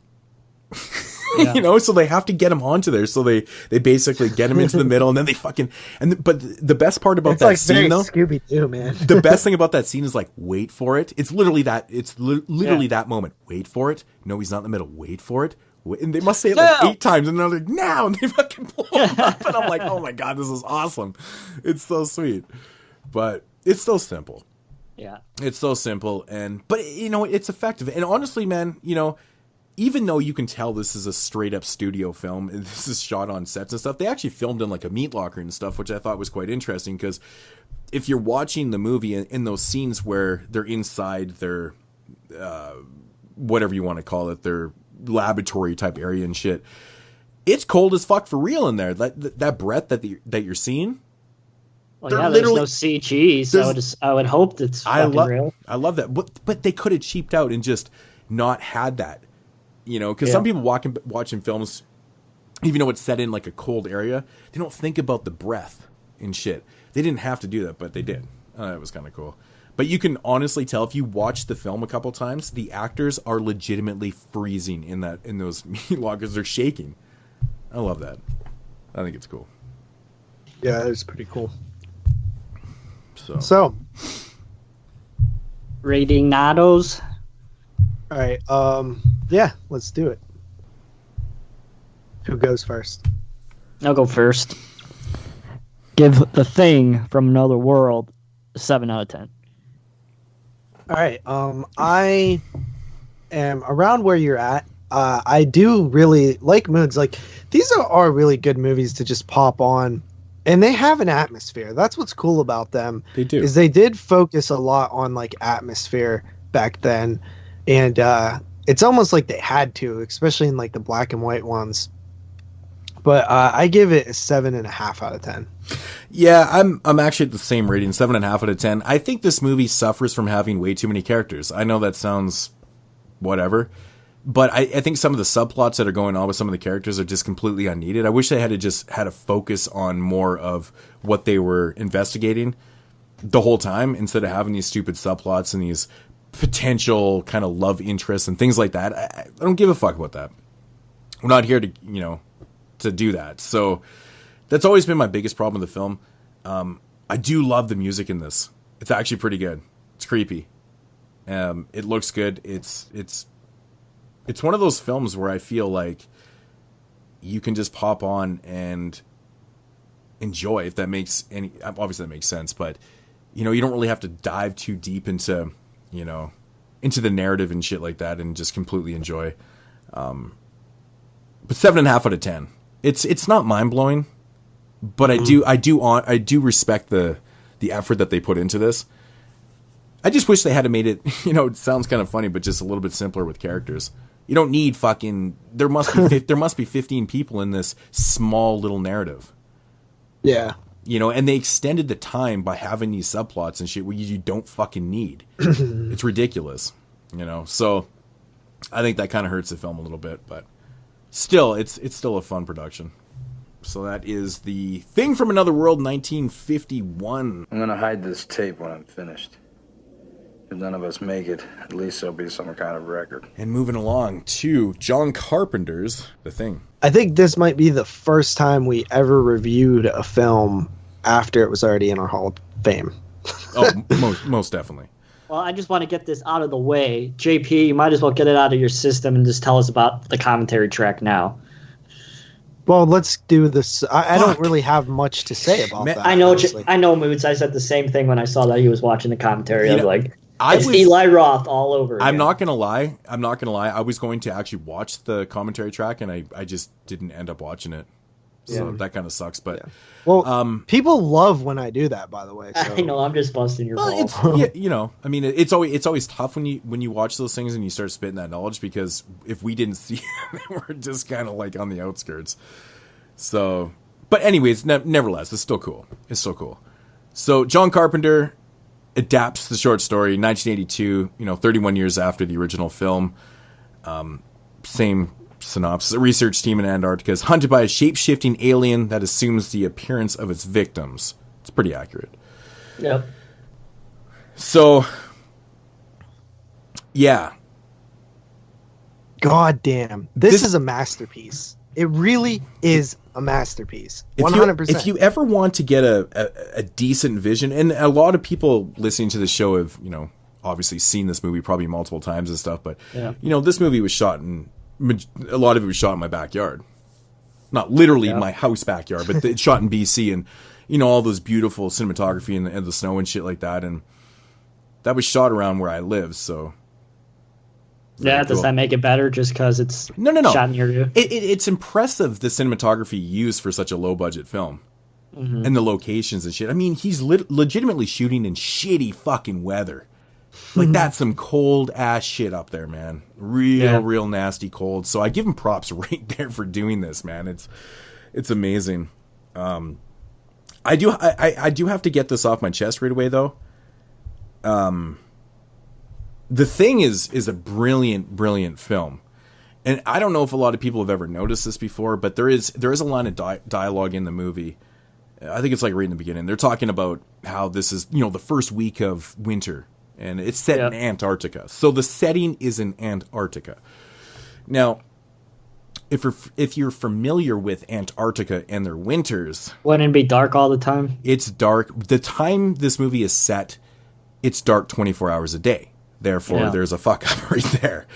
Now, obviously, Carpenter didn't want to set it completely in the dark because of the opening scene, especially. It's a hard scene to shoot if you're going after these, these dogs that are, basically aliens. It's pretty tough to fucking shoot. So I understand. I always wanted to know if Carpenter just if that was an oversight, and people wouldn't pick up on the fact that, if you're shooting Antarctica at this time of year, it's dark 24 hours a day. It's a mistake in the film, technically. I'm not going to use it against him. Yeah, but is it only shown in the day that for the first half an hour of the film, right? No, there's a few moments of day, right? Yeah, no, there's a couple other moments during the day in the film for sure. So the time is changed. I mean, it's, what are the chances they were up there and it was just going to dark and they he's saying the first week of winter. By that time, it's been dark 24 hours a day for a little bit. Yeah, it's just that's like a completely inconsequential little detail that doesn't really matter. It doesn't matter at all, and I'm not going to even take marks off of that. It's just something that came to me, and I thought I didn't even know that. I thought it was noteworthy because I've never heard anyone mention it before. So, what I'm really curious is to hear this twinkle in the eye theory that Brandon had during the 82 that wasn't show. Brandon's. Well, isn't he the one who brought it up and was like... I think I brought it up. Twinkle? So you think that's the giveaway? Here's what... They mention it in the commentary. This is new information. When Scream Factory released the Blu-ray, there was a new commentary from Shockwave's co-host, Rob Galuzio, and Dean Cundy, the cinematographer. Yeah. Famed cinematographer who's amazing. And honestly, the track is kind of boring. There's a few moments of information, but it's kind of a dry track. But one of the things that they mention in the commentary track is Dean Cundy says that when they shot a scene, and that's where people kind of lose it a little bit, is he's more referencing a scene, not the entire movie. It would be cool if it was the entire movie. But there's this scene where they're doing the blood test. They purposely removed or shot it in a way to where the person who was going to be the Thing, there's no gleam in their eye because the windows to the soul is the eye and stuff like that. And their eyes are more dark and black and there's no gleam. And it is true. There isn't. I mean, they like accidental a little bit here. Yeah, I just think if you're gonna what's that? I think if you're gonna go with that theory, you have to do it the entire film. You can't just say like, oh, it just happened to be like that in this one scene, and it so happened that it worked that way. It would have been cool if they actually did that throughout the whole film, though. That would have been interesting because it's something that would require you to actually know who the Thing is at all times when you write it, which I don't think is a known thing. I don't think John Carpenter knows who the Thing is at every point in the film. And I don't think you should, because that's kind of the whole point. It adds to the complete and overbearing aspect of paranoia in the movie. Yeah. That's why this movie works so well. That's why this movie works so well, because there is no tells. As long as you can't prove that this person couldn't have been the Thing because this, that, and the other, which you can't. There's no situation where you're looking at it and been like, that don't make sense. How could he be the Thing? So the reason that since you can't do that, then yes, it 100% makes sense to not know yourself who the Thing is. As long as you can't disprove it is all that matters. Yeah. It works. It works so much well. It works so much better from a writing aspect, right? Because I mean, theoretically, you don't need to know. As long as the person who's revealed to be the Thing could be the Thing, like there's situations where they could be the Thing. Couldn't everybody be the Thing? No, because then nobody would be killing each other. Well, anybody could be the Thing. Yeah. What are you asking? I thought you said. Never mind. That is the whole point, though. Anybody could be the Thing. Yeah, anybody can be the Thing. As long as when they are revealed to be the Thing, you can't say that person couldn't have been the Thing because they weren't in contact with this thing. And as long as you can't track it, then it doesn't. It makes it easier to write the story. I mean, yeah, because if somebody gets revealed to be the Thing and then you look back and you're like, well, they fucked up there because there was a gleam in his eye. It's like, what? Like, come on, man. Yeah. But I think it works so much better this way. Plus, it's mainly mystery. That scene that I think they're talking about. No dead I don't giveaways. think it extends to the entire film. Cundy was like very coy on it because at the end of the film that's pretty goddamn clever, man. If they tried to incorporate that into there, like for real. He says that they did. That was not to the one. He brought it up. Yeah, into the one scene. Yeah, he brought it up. he was like, if you notice here, there's not a gleam in that person's eye, and we did that intentionally. I wonder what the truth is behind that. Like, I mean, it could have been a coincidence the way it was filmed.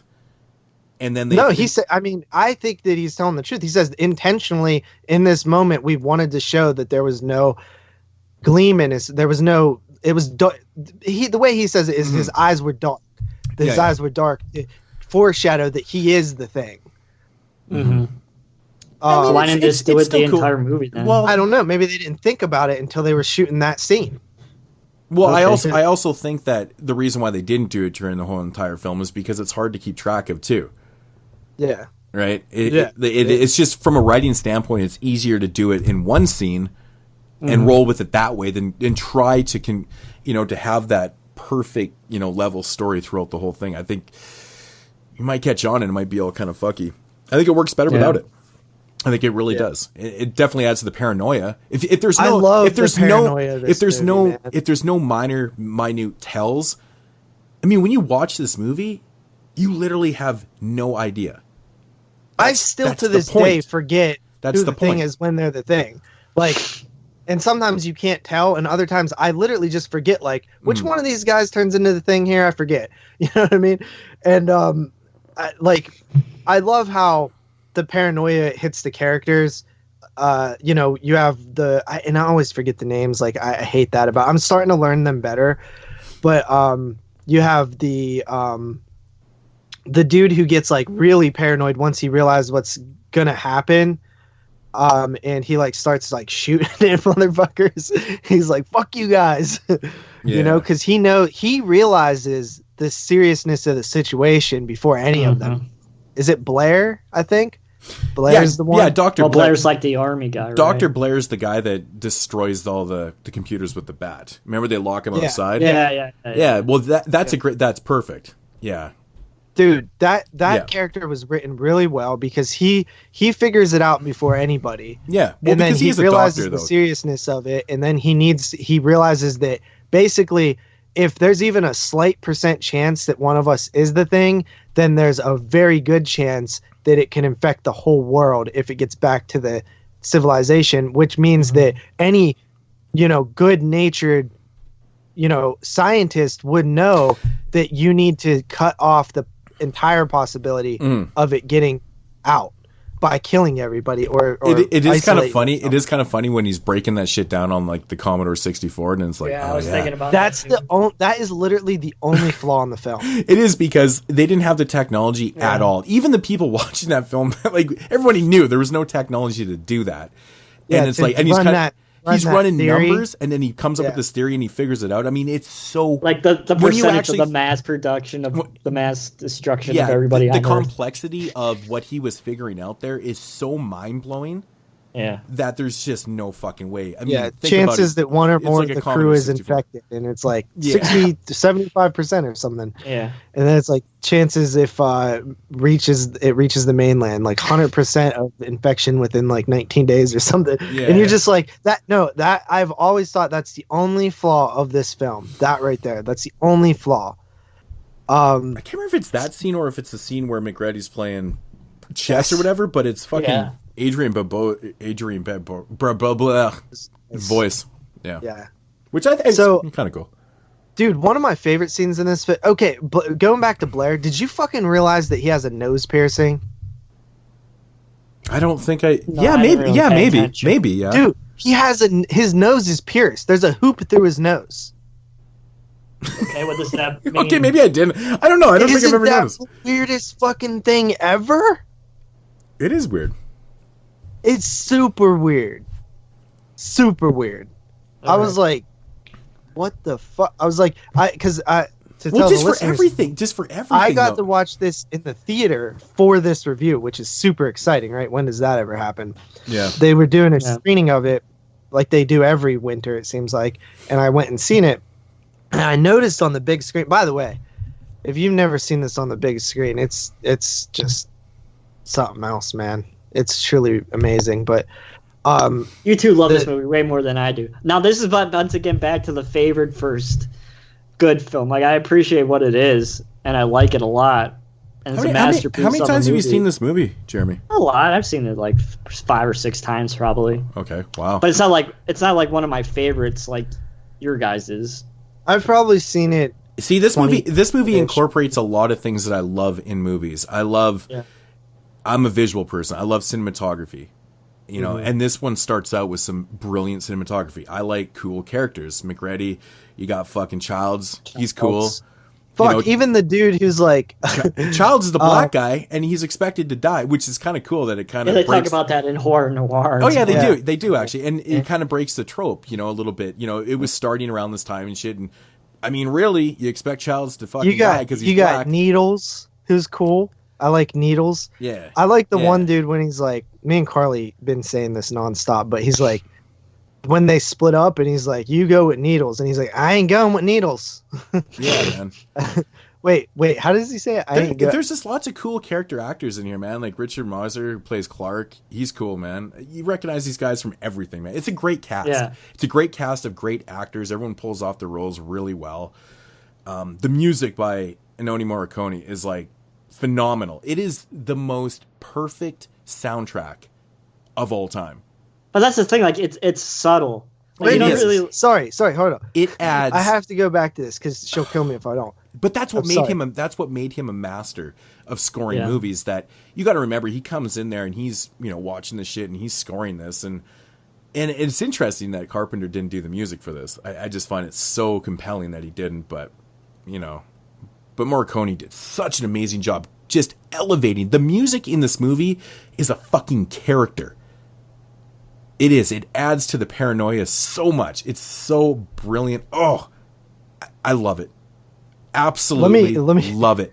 I love it too. Let me go back to this thing real quick. So I had a question. Me and Carly were talking about this. So there's a funny moment that I never found funny before, but just seen the movie a million times. It's not, I ain't going with Needles. It's, he says, I ain't going with Windows. I ain't going with him. And it's really funny because the way that the character says it, because he's actually the Thing. Once you realize, it's revealed later that he's the Thing, but he's like, I ain't going with Windows. He's placing blame on Windows, that Windows is probably the Thing, even though he's the Thing. And he's saying, like, I ain't going with Windows. Yeah. And I thought that that's really interesting. Once you see the film a bunch of times, you start noticing stuff like that. Yeah. But besides that, the way he says, I ain't going with Windows, not Windows, he's like, I ain't going with Windows. And me and Carly just kept repeating it because it was funny. But do you think that actor, now, is it that he decides that he's going to say it like that, or do you think that's how he talks? I mean, I don't know. I think it's impossible to say that. I know, but I was just wondering, is that supposed to be like part of his like character or the accent, or does he just actually talk like that? He don't say Windows. He says, I ain't going with Windows. I ain't going with him. I would say that's just probably the way he pronounced the word. Yeah, I would probably go with that. Yeah, but we're gonna talk about the effects, boys. Masterful effects, the greatest of all time. Yeah, the effects are something else in this movie, man. They really are. They still hold up. Amazing. It's still like, me. I'm a dog lover, man. And I don't like watching dogs get all fucked up and shit, but that scene with the dog transformation is crazy, man. When its face opens up, it's fucking insane. Still haunting, like the way they have those little fucking tentacle things. That's why I thought it was plant-like, because of those tentacle type of things.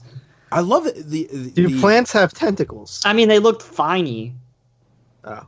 They looked like fines. I don't know. Yeah, it's interesting. I don't know, but... Yeah. However they did it, though, it really kind of works on all levels. Dude, one of my favorite scenes is when they run outside from the dude running away because he's still trying to turn full human, because like it takes a while for the Thing to replicate what it's trying to replicate. Mm-hmm. So when they run outside and he's in the snow and they walk up on him, the redheaded dude, and it's scary as fuck. He's just like looking and like, it gives me cold chills. And then they just torch him. The dog kennel scene is so good, because the dogs know. They start barking at it because they have that sense, Well, it's a weird scene that I've always tried to analyze, in my head, like, because when the dude brings the dog, who is it? When he brings the guy with the dog, the fuck's his name? Whatever, we know who he's talking about. Yeah, I'm trying to remember the character. Anyways, but when he puts the dog in there, you know, the dog kind of goes in the middle, but none of the other dogs react right away. No. I always wondered why, because they start reacting after it after it edits back to it. Because they tell you why in the film. Because once it's complete, it's a perfect duplication of the original host. There's no way to tell. It's perfect. but why would they tell later on down the line? But wasn't it complete though? Yeah.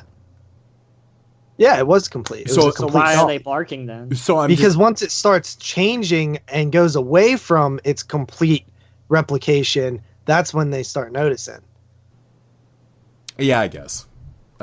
Yeah, that makes sense. And then it's trying to replicate it. Like, its goal in that scene is to suck the other dogs in and then push them back out and have four or however many dogs, four perfect replications. Yeah, I get that. Yep.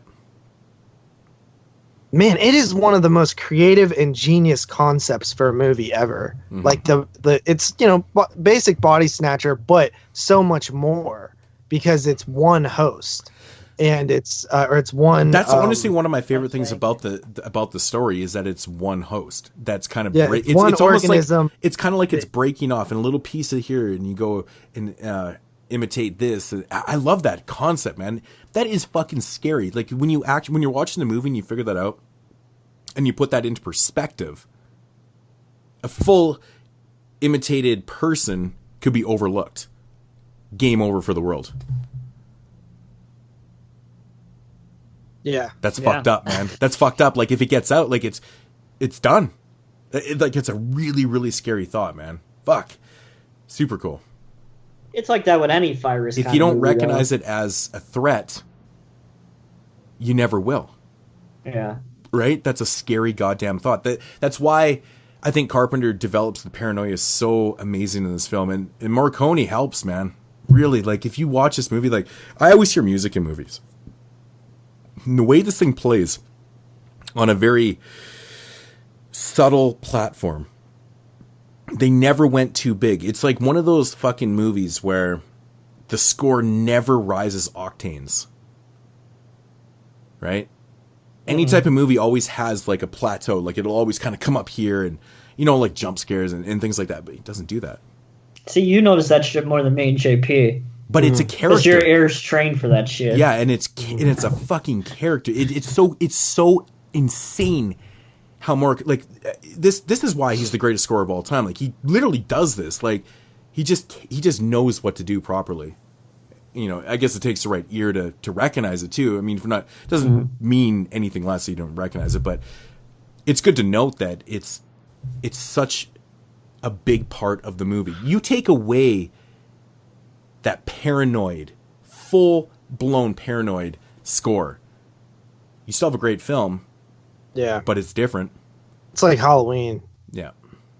I wouldn't say it's that iconic. No, I'm not saying iconic, but I'm saying if you take away the score from Halloween. Yeah. Oh yeah. I think it's more effective in that film than this movie. Yeah, it is. Yeah. But I mean, it's still really good in this.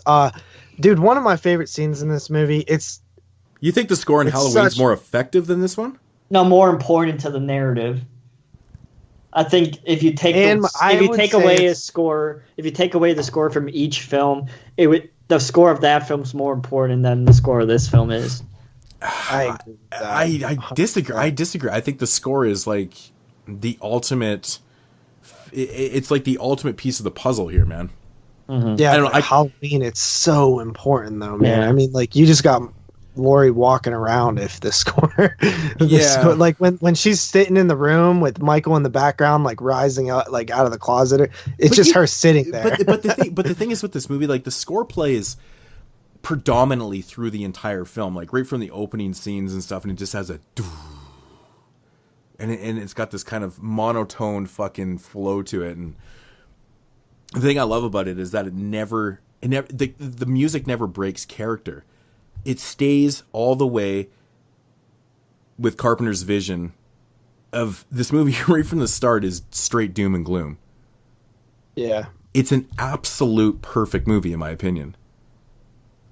Like, right to the end, and the way he ends this thing, thank God he didn't cop out and have some ridiculous fucking, all of a sudden the fucking Marines fly in and they save the fucking day. No. That's not how everybody you do this. dies. Because you can't or have that. You don't know. But you don't know. Yeah. But you can't have that, though, because what happens if you do that is it just more people could get affected. It opens up questions. Carpenter, I think, didn't want any questions at the end of the film. We know.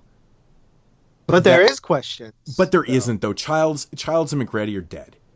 But you don't know if they're the Thing. Well, they do have that conversation. Yeah. That's the biggest question ever. Well, the thing is one of them the Thing? And shown, even if they die, the Thing lives on because they're going to take the bodies and they're going to thaw out again. Yeah. I mean, they do they touch on that at the end. I mean, for a viewer, we know at one point that they're not the Thing. But I guess that is the question. Well, we know. We don't. We know. Yeah, the only point we know is when they test the blood. Yeah, exactly. But that's the hope that we have. But Childs disappears as well. You know what I mean? Mm-hmm. So it's very interesting because at the end of the day, I think just in dialogue, the way they're spitting at the end and like without saying directly, "Hey, compadre, it was nice knowing you. You're great to work with," but they actually hint towards it. They're like, well, this is going to burn out. We have a while before this burns out. Yeah. And they say subtle things like that where it is true, though. Once that shit burns out, they have no paranoid, heat. Though. Yeah, couldn't the thing says, let's just sit and wait and see let's just sit for a while and see what happens. See, at that point, I always thought that they weren't infected. And but they're still paranoid because I like in the back of their mind, Childs is infected. Yeah, well, and McCready's gonna die. Okay, yeah, and Childs is gonna live on as the Thing. See, I think it just adds to the paranoia. It's like, man, they're sitting there going, "What the fuck." Yeah, it's really awesome. And right? Rob Galuzio tries to get that out of Dean Cundy. He says, "Well, I don't see a gleam in Child's eye here, but I do see one of McReady's." So hinting that Childs was infected. Say. Yeah. Hinting that Childs, because I think it is McReady that says, we have until this thing burns out.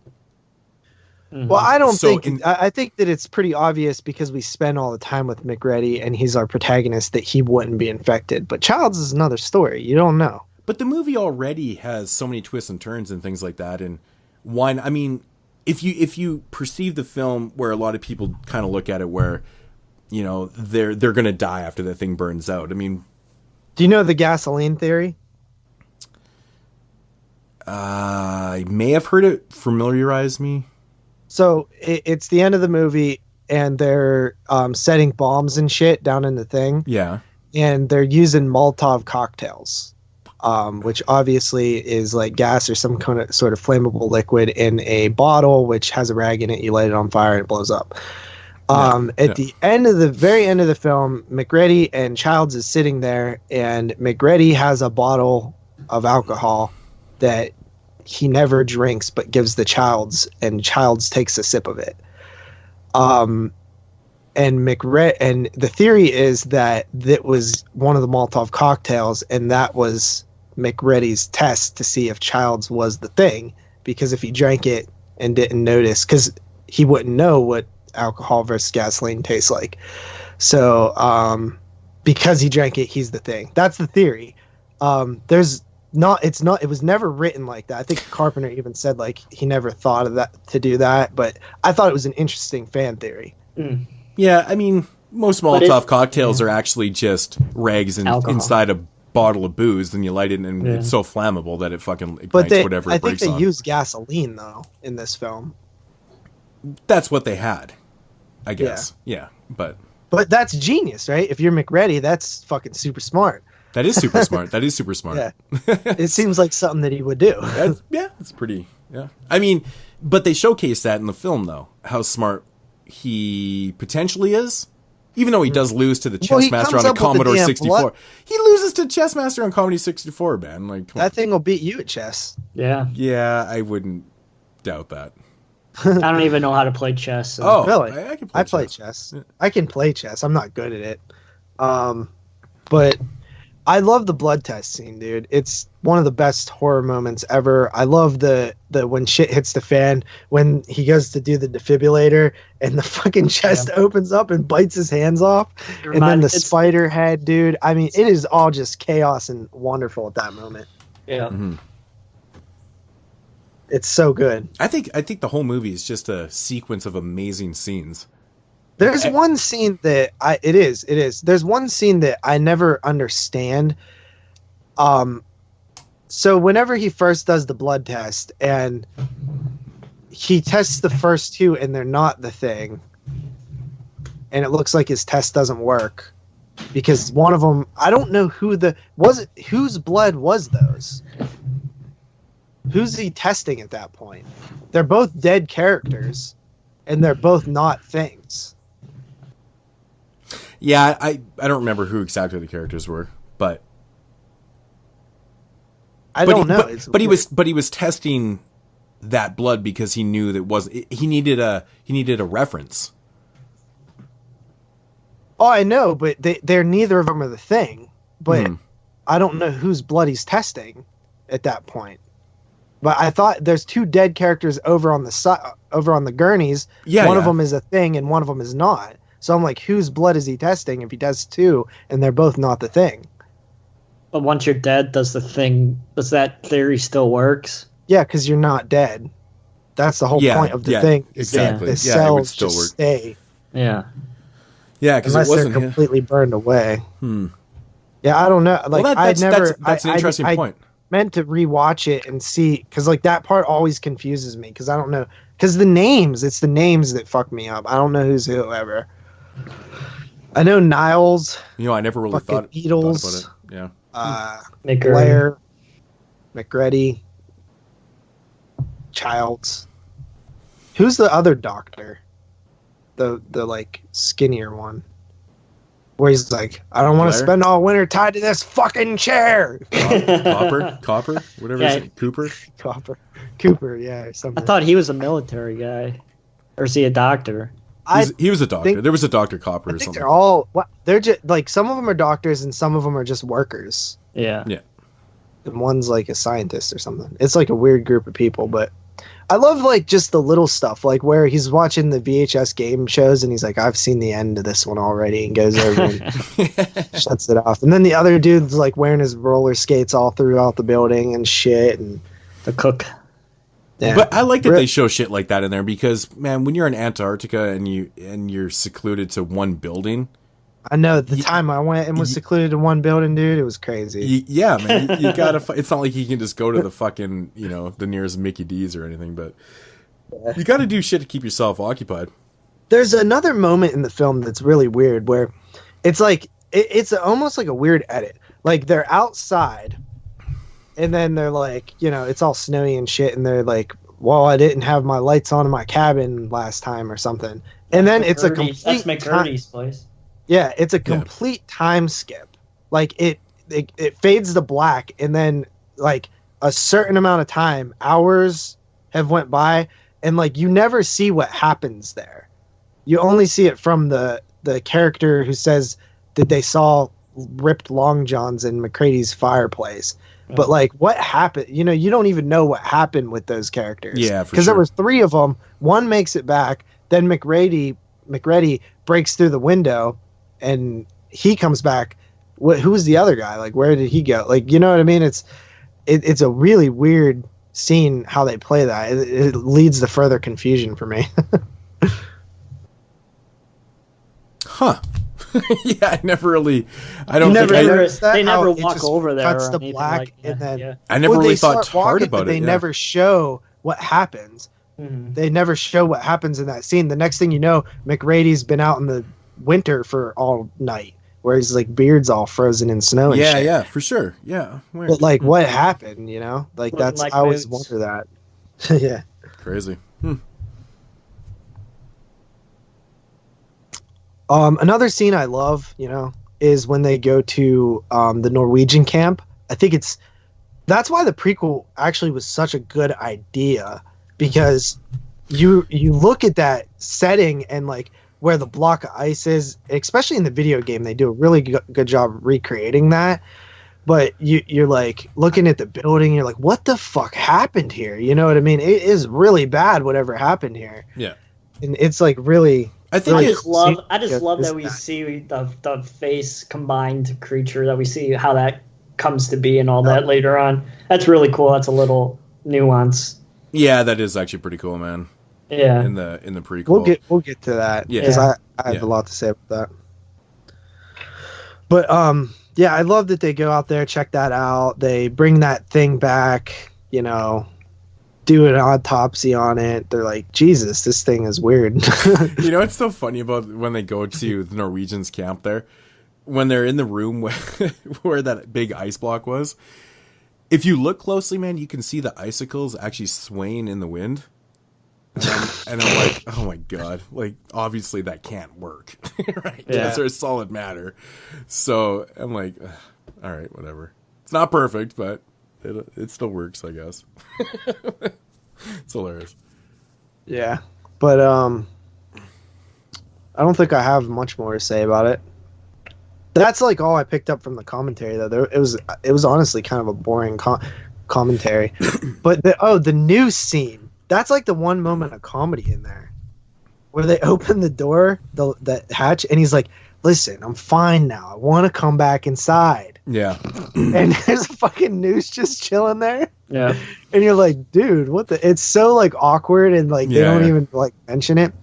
And then underneath his cabin, he built a spaceship.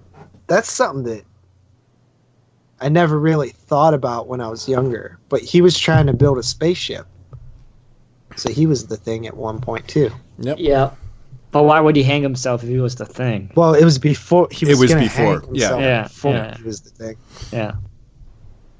Somebody got to him. Well, I think we all know our ratings. Yeah, it's a 10. Yep. It's my 5th favorite horror film of all time. It's my number 1 1982 horror film of all time. And I absolutely love it. 10 out of 10. Yeah, I've come down to an 8. Yeah, right. Shut up, Brandon. Dude, that's just insulting. Don't call me Brandon. Yeah, he's not his pal. Yeah. Yeah, no, it's a 10 for me. I always said this is Carpenter's best film. Hands down. Yep, me too. All right, confirmed. Well, it's in the Hall of Fame. Twice. That's weird. That's weird to me. Reviewing a film that's already in the Hall of Fame. Yeah, it is kind of interesting. Yeah. Lars has feelings. So he's human. It can't imitate inorganic material. All right, moving along to 2011 with the Thing prequel to the 1982 John Carpenter film. It's also called The Thing. The Thing. It is also well, what else would they call it? The Thing 2? But it's not The Thing 2. Yeah, The Thing 2 is a little bit misleading. Why? The Thing 2 is the second thing. But it's not. It doesn't necessarily but it have happens before the first. What about Amityville 2? Does Amityville 2 happen before Amityville 1? Yeah. Yeah, it's the prequel. Yeah. I've only seen it once, so I'm just like, I'm out. I don't know. I always had a little bit of a problem with that, though. The Amityville Part 2, it's not really Part 2. Mm-hmm. I don't know. That's weird. But yeah, simply titled The Thing. But then again, you know, we had Halloween 2018, which was simply titled Halloween, which is a sequel to the original film, also called Halloween. Halloween. I hate fucking movies that are... That is so lame. God. What about Psycho 4? What about The Fast and the Furious? What about Puppet Master 3? The Final Destination. All these are prequels, and they have... they should have called it The Thing, The Beginning. I mean, I guess so. I guess that's a little bit better. But I mean, isn't that misleading though too? Is it the beginning to? I mean, if you're a Thing geek, you look at that title and you go, "Is it the beginning of the whole The Thing, right?" Yeah. I guess that works. But so this one's just set, like at the same time as the original Thing, just a little bit before. Yeah, it's set in a couple of days or something. It's set in 1982, and it literally is. It's like the last day or two before Carpenter's film kicks in, which is pretty cool to think about. Yeah, so it's kind of clear this movie was going to fail, but did it fail? Oh, it did horribly. It was an epic failure. Yeah. Because when you really think about it, who the fuck 30 years later is going to want to see a Thing? Know what the Thing is besides fans of the Thing. See, that bums me out. Because I mean, it's a good point though. Carpenter's Thing failed. Yeah. Not critically, but box office wise. Like I said again, who the fuck cares about the Thing besides fans of the Thing? Yeah, well, it is true. You got to understand too. When there's this a lot came of people out, that haven't seen the Thing. Carpenter's The Thing. There's a lot of people that haven't seen that movie. So when this one came out, it's like. I also think that it had a lot to do with remake fatigue by 2011. Because although it's not a remake, I was just gonna say it's not a remake. It looks like a remake. It was marketed as like it wasn't. I don't know if you guys remember. It wasn't marketed as a prequel. That's just something that the fans see. Knew This is what I don't understand about marketing. I mean, you know what the product is. They made a fucking prequel. Why wouldn't you just market it as a fucking prequel? Because it feels like a remake when you think about it. Well, it's the like same. It has all the same beats that the. It does. Well, that's because essentially the same thing's happening. Because you have to remember, this is also 2 days before, a day or two before Carpenter. This is literally the same. It has to be the same story, right? It has to be. It can't be something completely different. Remake. Which it wouldn't make fucking sense then. But I get that. It's a remake. But it's when you look at the core narrative, it's literally the telling of what happens before we see those dogs. The dog running away. That's what happens when you have the fortunate outcome of a film having a beginning to an end somewhere else. You know what I mean? Carpenter's film opens as the beginning of the end of something that we didn't see. Yeah. You know what I mean? So that's a rarity and lends itself to prequelability very well. Yeah. You know what I mean? But everything about the movie to us is a prequel. I mean, I wouldn't say it feels like a remake a lot. Yeah, it does feel like a remake because they're redoing the same sort of narrative, like figuring out the Thing and then figuring out how to. Yeah, I know, but you have to look at it because of the space and time when it's taking place. It's 2 days before. These guys don't know what we already know as a viewer. Yeah. Right. So they're trying to figure out this shit. Well, I'm saying it plays out the same way, which makes it feel more like a remake. Of course. But how else would it play out, though? I mean, of course, the beginning of the film, and I have a better idea. What's the fucking point of this movie in general? What do you mean the point? I mean, at least the point of making it. At least it's a prequel. It's a prequel for us. It's basic. Okay, what's the point of making any fucking movie ever, dude? You always ask like the dumbest fucking question. What do you mean? What's the point of making a movie? The point of this movie is it's a creature feature horror film. That's the point. The point of this movie is to show the shit that we get to see in Carpenter's film expanded. We get to see the burnt down. What's the point of it besides that? Oh well, there isn't. I don't know. Care to explain what you mean by that?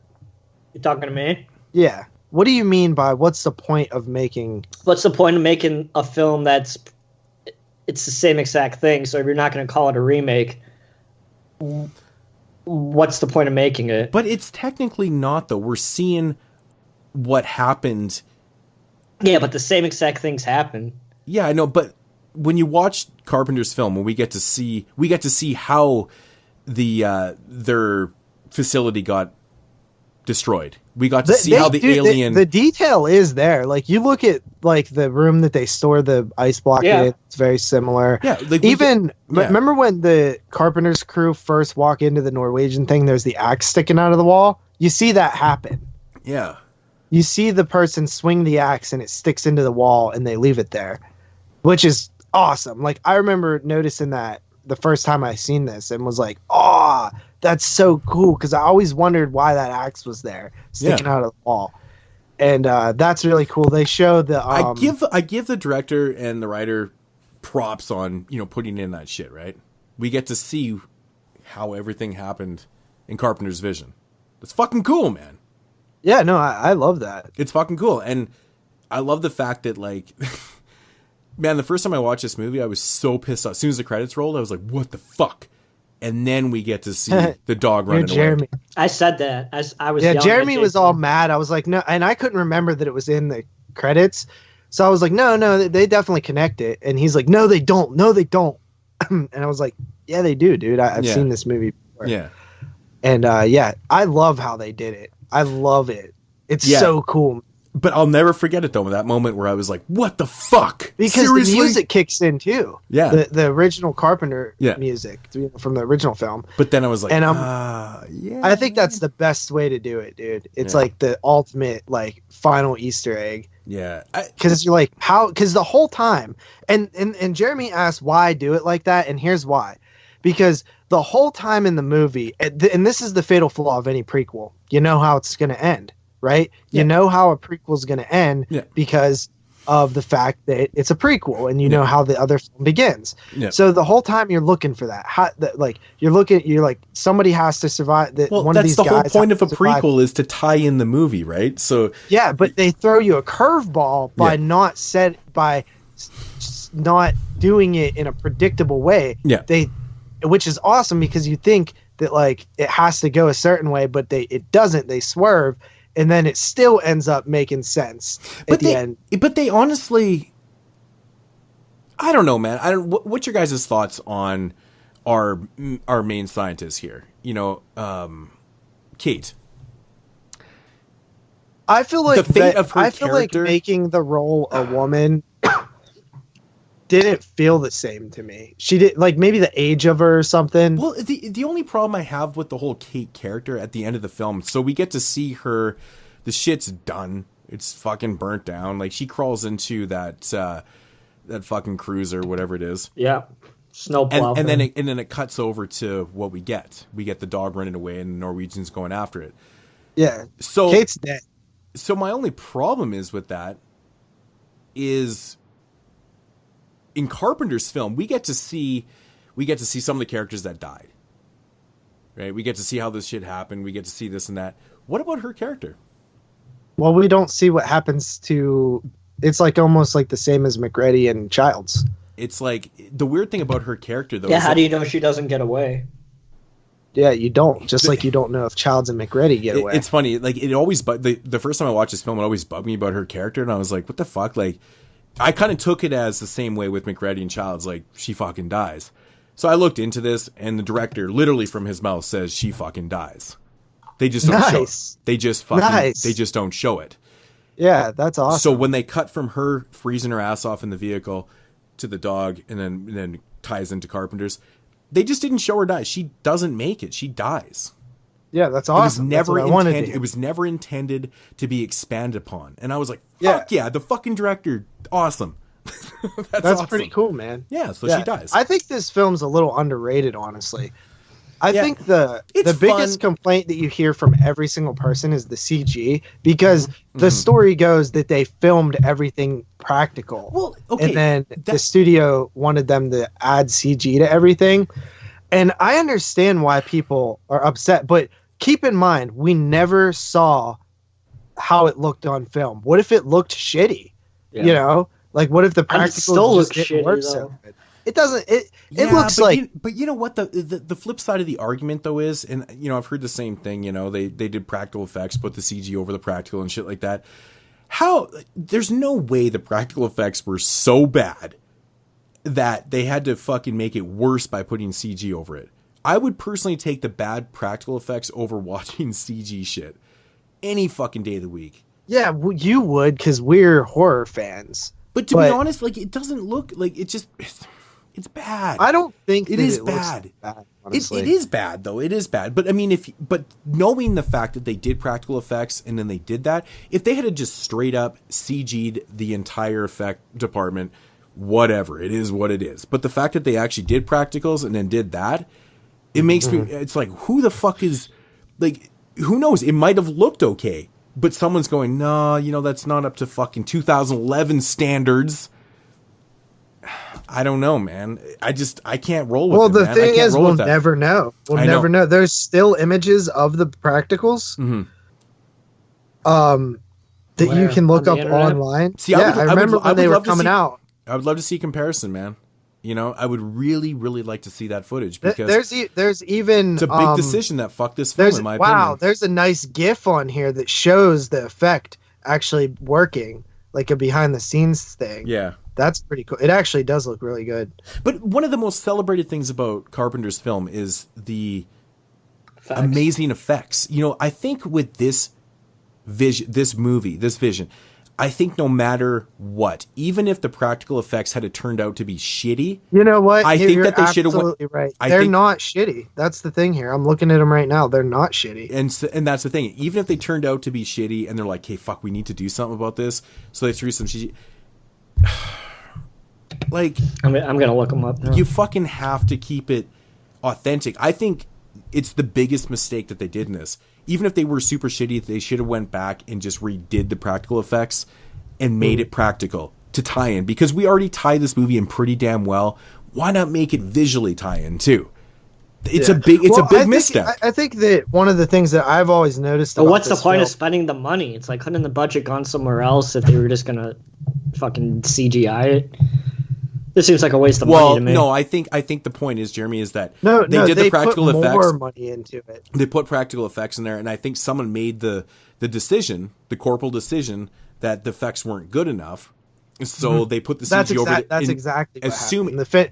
The film was finished shooting. Yeah. They didn't like the dailies or whatever. Maybe they didn't even like it after it was edited, and then they went in post-production and actually CGI'd over top of everything. Instead of doing the appropriate thing and being like, hey, fuck, guys, like, this sucks, but we're going to have to redo some of these scenes.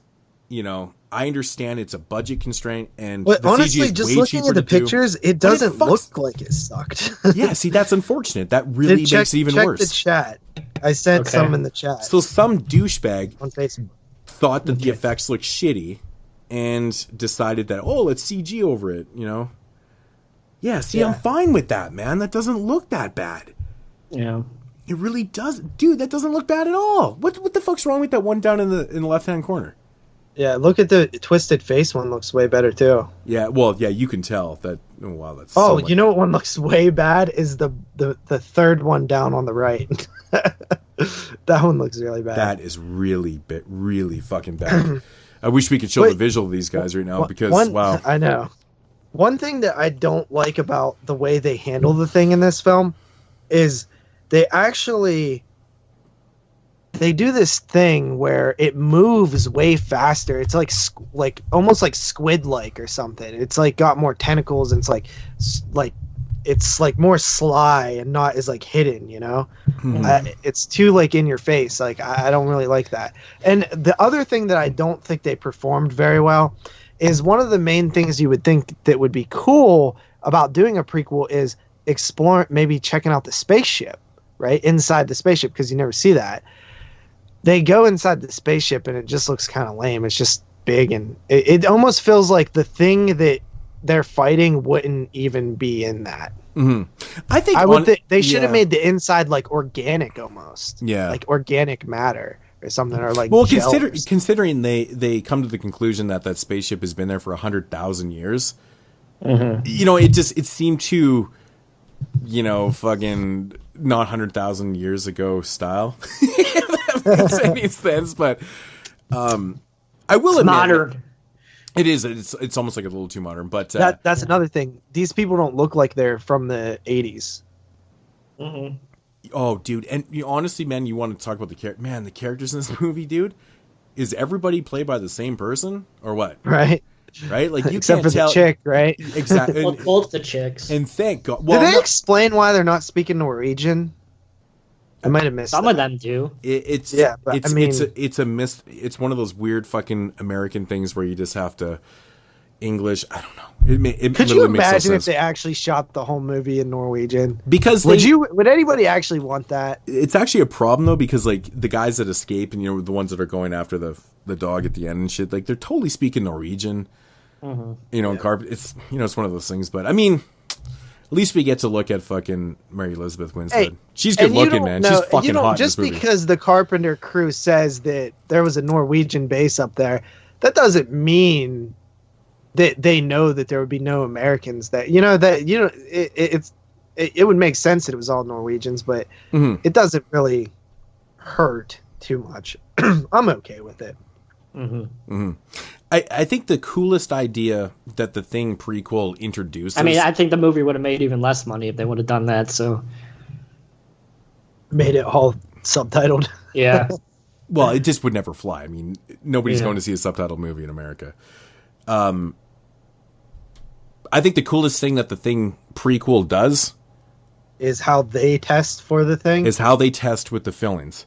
Yeah. That was a good thing because you don't want to do creative. The same thing again. It's creative. Because, Mick Reddy was kind of genius for thinking of that, and you're like, no way somebody else would think of that too. Yeah. It's creative. So the fillings and the earrings and stuff, which makes sense. It's kind of cool. It's because and they explain it away. It's like, it's not organic, and it can't be replicated. And I'm like, man, that's actually really because they kind of mention it in the it's inorganic. It's a metal. Clothes. Like they can't mimic the clothes because of the people, so they rip through the clothes. They figured out they can only replicate organic material. And I'm like, that's fucking brilliant. Like whoever thought of that when they're writing the script is like, that's pretty genius, dude. Because at that time in time in 1982. 99.9% of people had fucking metal in their mouth. Yeah. It's brilliant. It's so brilliant. Today, you couldn't really pull that off because there's some millenniums that probably don't have cavities because our dental is pretty good now. People brush their teeth and they don't have. There you go. There you fucking go, dude. You're a product of good times. So I think that's actually really genius. Really good. Really good I like it too. Yeah, brush my teeth 3 times a day. That shit shouldn't fucking happen. Oh, the wife gets so mad at me. I brush my teeth in the morning. That's it. She brushes her teeth like 3 times a day and has cavities all the time. And I never get cavities, man. It's fucked. She gets so mad. She's like, "How the fuck are your teeth so good?" And I'm like, "I don't know." It's like the weirdest shit. Speaking of that, I went to the dentist yesterday. My mouth hurts like fucking hell. Went through a 2-hour cleaning. So. Yep, I had braces twice. So. Oh, I couldn't even imagine. Never had braces. Braces twice, 4 grown-up teeth pulled, 8 baby teeth pulled. What the fuck? I have my wisdom teeth pulled. How do you why do you have baby teeth pulled? Because there wasn't enough room in my mouth for the grown-up teeth to come in. Oh, wow. Yeah, they fall out. That's great. Yeah, well, that's naturally what they're supposed to do. Yeah, but if the grown-up teeth are coming up, they push the old ones out. I know, but if the ones that are supposed to... You had a fucked up mouth. I did have a fucked up mouth. So I had about 10 years worth of fucking orthodontic work, so yeah. Jesus. Ugh. Yeah. Shit's so expensive. All right, so what are we thinking for ratings? Oh, shit, I have to look it up. I know what you gave it. I gave it a 6 out of 10. 6. What do you give it, JP? I actually really like this movie. I liked it when I first seen it, and this is my only other rewatch, or my only other watch. I've only seen it twice. I've seen it when it came out. I kind of fanboyed at it a little bit because I loved The Thing, and I just was so happy to see them care about the original, minus the CG. And that's more production, though. That's more like the producers being douchebags than actually like the writers and stuff. So I've always liked it, and the CG is really the only thing I don't like besides the fact that, the characters are a little weaker.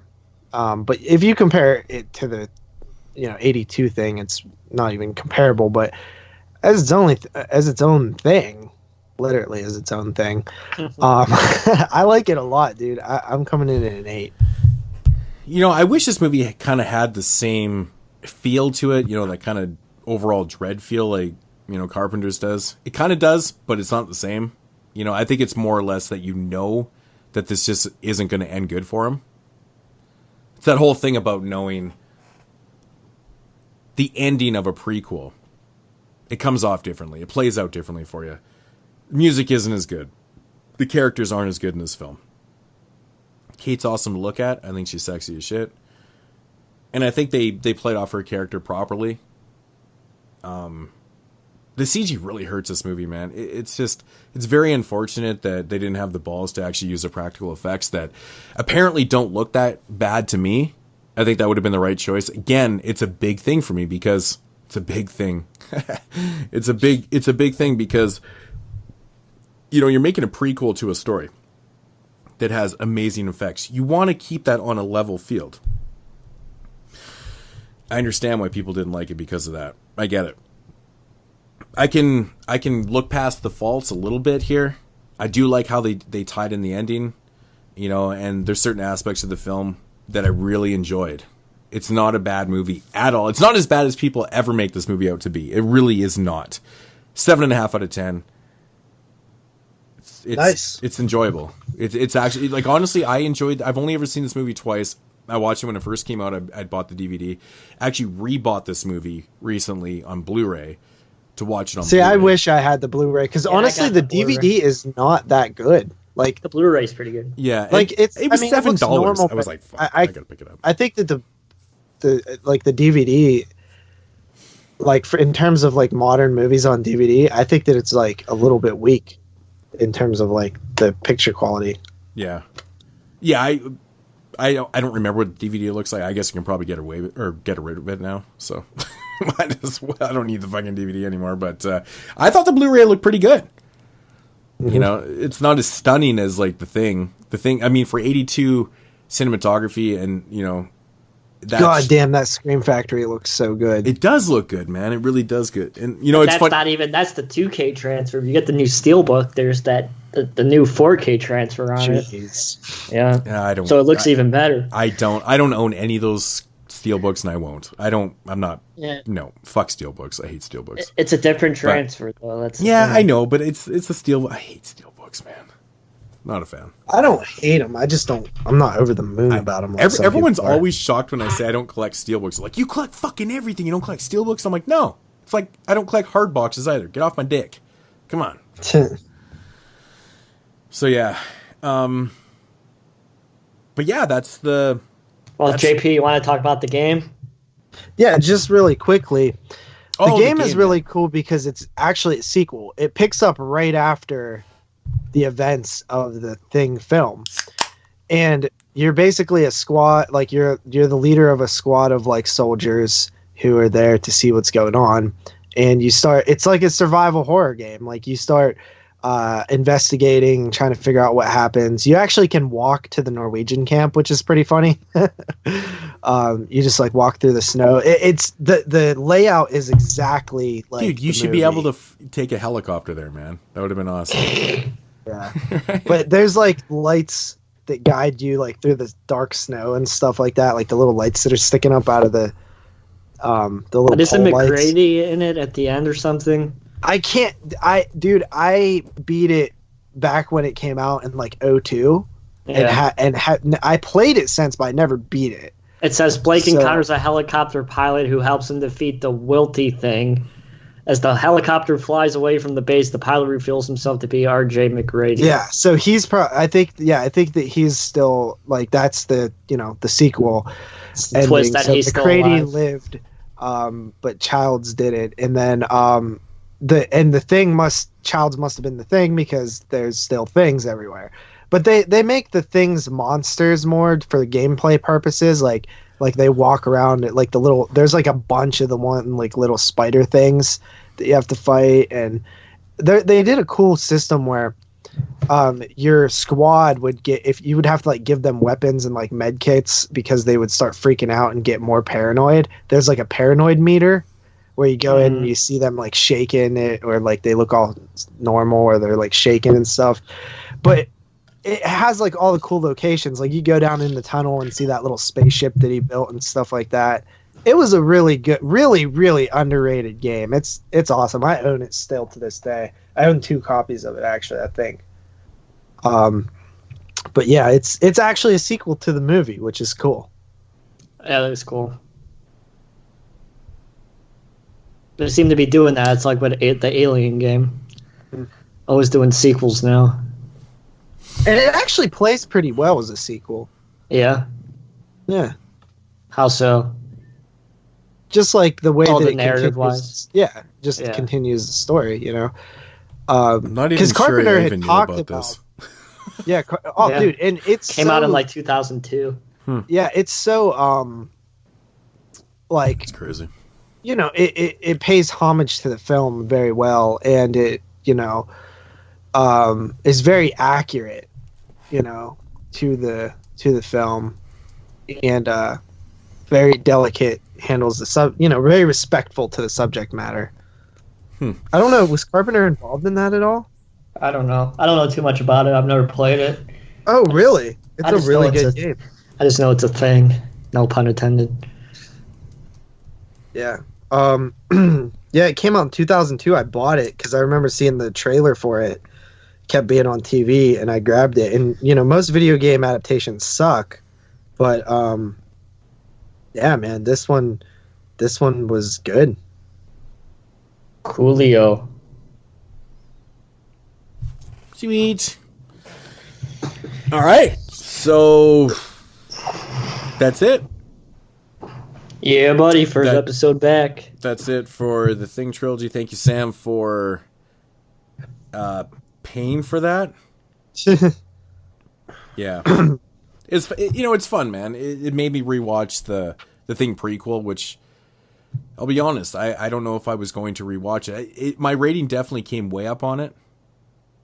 Mm-hmm. I'm probably, like, I'm not sure because it was I watched when it came out 11, so it's 8 years ago.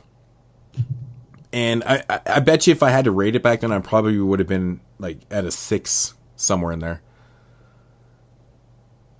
Near me, where I was. Significantly lower. Yeah. I've only seen it once, so maybe if I watch it again later, I'll. You never know. Have a new appreciation. But I did the thing. I watched Carpenters and then the Thing back to back one night, and it kind of worked for me. Worked. It's a good double feature. It's a good double feature. So, but yeah, that is going to conclude episode 153. Thing Trilogy. Yes, I am super glad to be back. No, people, I am not dying. I'm just spending all your money. Patreon money. That's what I'm doing. Fuck, that's some funny ass shit. Still love that. That's going to get brought up a lot. Yep. One of my favorite things I ever read. It's the new inside joke. It is. It's great. It's so great. It's just so funny. Because if you know me personally, it's like, really? The Patreon money, guys? But anyways, Jeremy, take us out of here. All right. Thank you, everybody, for listening to episode 153 of the 22 Shots of Moods and Horror podcast. As always, if you want to follow the man Moods himself, you could do so at youtube.com/moods616. And if you want to follow JP on his channel, youtube.com/doubleshotj.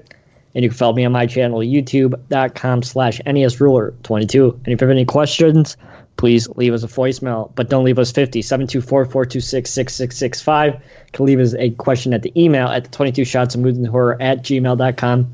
So 22 Shots of Moods and Horror at gmail.com. Follow us on Twitter, twitter.com/22 Shots Podcast.